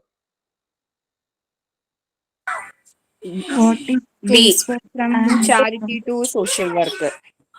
അത് തെറ്റിപ്പോയല്ലോ. നമ്മൾ ഡിസ്കസ് ചെയ്ത പുസ്തകമാണ്, അത് ഇതിലില്ല, ഓപ്ഷനിലില്ല. ഞാൻ ഓപ്ഷനിൽ ഇല്ലാണ്ടാണ് ചോദിച്ചത്. What is social case work, A descriptive study. What is social work? A descriptive അല്ല. What is social case work and introduction. Okay, അപ്പൊ നിങ്ങൾ ക്ലിയർ ആയിട്ട് ഓർക്കേണ്ട ഒരു കാര്യം, സോഷ്യൽ ഡയഗ്നോസിസ് എന്ന് പറഞ്ഞാൽ സോഷ്യൽ വർക്കിന്റെ ഒരു പുസ്തകമാണ്. സോഷ്യൽ വർക്കിനെ കുറിച്ച് പറയുന്ന പുസ്തകമാണ്. ടിറ്റുമസ് എന്ന് പറഞ്ഞിട്ട് ആരെങ്കിലും വരുന്നുണ്ടോ? ഹലോ, ടിറ്റുമസ് എന്ന് പറഞ്ഞിട്ട് ആരെങ്കിലും വരുന്നുണ്ടോ അതിനകത്ത്? ഏതിലാണ്? ഈ സോഷ്യൽ ഡയഗ്നോസിസ് എന്ന് പറഞ്ഞതില് അങ്ങനെ ഒരാളുടെ. ഞാൻ ചെക്ക് ചെയ്തിട്ട് അടുത്ത ക്ലാസ്സിൽ പറഞ്ഞുതരാം. Okay ma'am. അപ്പോ സോഷ്യൽ ഡയഗ്നോസിസും what is social case work and introductory ഡിസ്ക്രിപ്ഷനും ആണ് പറഞ്ഞത്. പിന്നെ നമുക്കൊരു ക്വസ്റ്റ്യൻ കൂടെ ഡിസ്കസ് ചെയ്യാം. Chronologically order the events in history of social work in England. ഇങ്ങനത്തെ ക്വസ്റ്റ്യൻസ് നിങ്ങൾ എക്സ്പെക്ട് ചെയ്യാം കേട്ടോ. അതിപ്പോ എല്ലാ എക്സാമുകൾക്കും ചോദിക്കുന്നുണ്ട്, നെറ്റിനായിക്കോട്ടെ അല്ലെങ്കിൽ ഇപ്പോ MSW മെഡിക്കൽ സോഷ്യൽ വർക്കറിന്റെ പേപ്പറിൽ ഉണ്ടായിരുന്ന ഒരു ക്വസ്റ്റ്യൻ ആണ്. ഇതൊന്ന് ആൻസർ ചെയ്യാൻ പറ്റുമോ നോക്കിയേ. ഇത് ഏത് സോഷ്യൽ വർക്കിന്റെ അത് മനസ്സിലായില്ലേ? UK ആണ്. ഇതൊന്ന് ഓർഡർ ആയിട്ട് പറയാൻ പറ്റുമോ? Option C. സി ആണോ? ഒന്നുകൂടെ ഒന്ന് നോക്കിയേ. ഫസ്റ്റ് ഏതാ വരിക ഒന്ന് ആലോചിച്ച് നോക്കിയേ. ഓപ്ഷൻ ബി ആണ് വരിക. അതായത് എലിസബത്തൻ പുവർ ലോ 1601 ലോ ആണ്. പിന്നെ settlement house movement 1884, charity organisation society 1869. Poor law commission ഞാൻ ടേബിളിൽ കൊടുത്തിട്ടുള്ള ലോസിൽ വന്നിരിക്കുന്ന ഒരു ലോ ആണ്. അത് നിങ്ങൾക്ക് ഓർമ്മയുണ്ടാവണമെന്നില്ല, അത് പഠിച്ചാൽ മതി. അപ്പോ എലിസബത്തൻ പുവർ ലോ ആണ് ഫസ്റ്റ് വന്നത്. അത് ഓർത്താൽ തന്നെ നമുക്ക് പകുതി ഓപ്ഷൻസ് അവിടെ കട്ടായി കിട്ടും. അപ്പൊ അതൊന്ന് നോട്ട് ചെയ്യാം. അപ്പൊ ഇന്ന് ഇത്രേ ഉള്ളൂ, ടൈം ആയി ഏകദേശം. അപ്പൊ നമ്മളിന്ന് ഡിസ്കസ് ചെയ്തത് സോഷ്യൽ വർക്കിന്റെ ഒരു ഇൻട്രൊഡക്ഷൻ നമ്മൾ ഡിസ്കസ് ചെയ്തു. ഹിസ്റ്റോറിക്കൽ ഇവല്യൂഷൻ നോക്കി, UK, USA, ഇന്ത്യ. പിന്നെ സോഷ്യൽ സർവീസും സോഷ്യൽ വർക്കും തമ്മിലുള്ള ഡിഫറൻസ് എന്താണെന്ന് നമ്മൾ ഡിസ്കസ് ചെയ്തു. അടുത്ത ക്ലാസ്സിൽ നമുക്ക് ideologies, values, principles and code of ethics maximum തീർക്കാമെന്ന് വിചാരിക്കുന്നത്.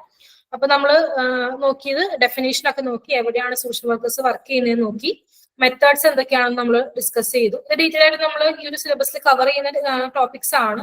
കേസ് വർക്കും ഗ്രൂപ്പ് ഒക്കെ ഓൾറെഡി കവർ ചെയ്തു, കമ്മ്യൂണിറ്റി ഒക്കെ സ്റ്റാർട്ട് ചെയ്തെന്ന് തോന്നുന്നു അല്ലെ. പിന്നെ ഹിസ്റ്റോറിക്കൽ ഇവല്യൂഷൻ UK, അത് നമ്മൾ പറഞ്ഞത് church, state responsibility, Elizabethan poor law, charity organisation പറഞ്ഞു, സെറ്റിൽമെന്റ് ഹൗസ് പറഞ്ഞു, ബെവറേജ് റിപ്പോർട്ട് പറഞ്ഞു. പിന്നെ ഈ ലോസ് ഒക്കെ ഒന്ന് നോക്കി നോക്കി, ഏതാണ് പുവർ ലോ കമ്മീഷൻ ചോദിച്ചത് 1905. പിന്നെ USA നമ്മൾ പറഞ്ഞു COS movement, settlement house movement, child welfare movement ഒക്കെ ചോദിച്ചു നമ്മൾ പറഞ്ഞു. പിന്നെ മേരി റിച്ച്മണ്ടിന്റെ ബുക്സും കാര്യങ്ങളും ഡിസ്കസ് ചെയ്തു. ഇന്ത്യയിലെ ആൻഷ്യൻ പീരീഡ്, പിന്നെ medieval period, modern period discuss ചെയ്തു. സോഷ്യൽ റീഫോംസിന് ഇമ്പോർട്ടൻസ് ഉണ്ട്, ചോദിക്കാൻ സാധ്യതയുണ്ട്. പിന്നെ സോഷ്യൽ വർക്ക് എഡ്യൂക്കേഷൻ പറഞ്ഞു. സോഷ്യൽ സർവീസും സോഷ്യൽ വർക്കും തമ്മിലുള്ള ഡിഫറൻസ് പറഞ്ഞു. ടിറ്റമസിന്റെ കാര്യം ഞാൻ നോക്കാം. പിന്നെ സതി, അത് ഞാൻ ഇയർ ആഡ് ചെയ്യാം. ഈ രാജാ റാംമോഹൻ റോയ് ആണ് സതിക്കൊക്കെ എതിരായിട്ട് ആക്റ്റീവായിട്ട് എഫേർട്സ് എടുത്തിട്ടുള്ള, പ്രൊട്ടസ്റ്റ് ചെയ്തിട്ടുള്ള ഒരു Indian social reformer Raja Rammohan Roy ആണ്. Thank U.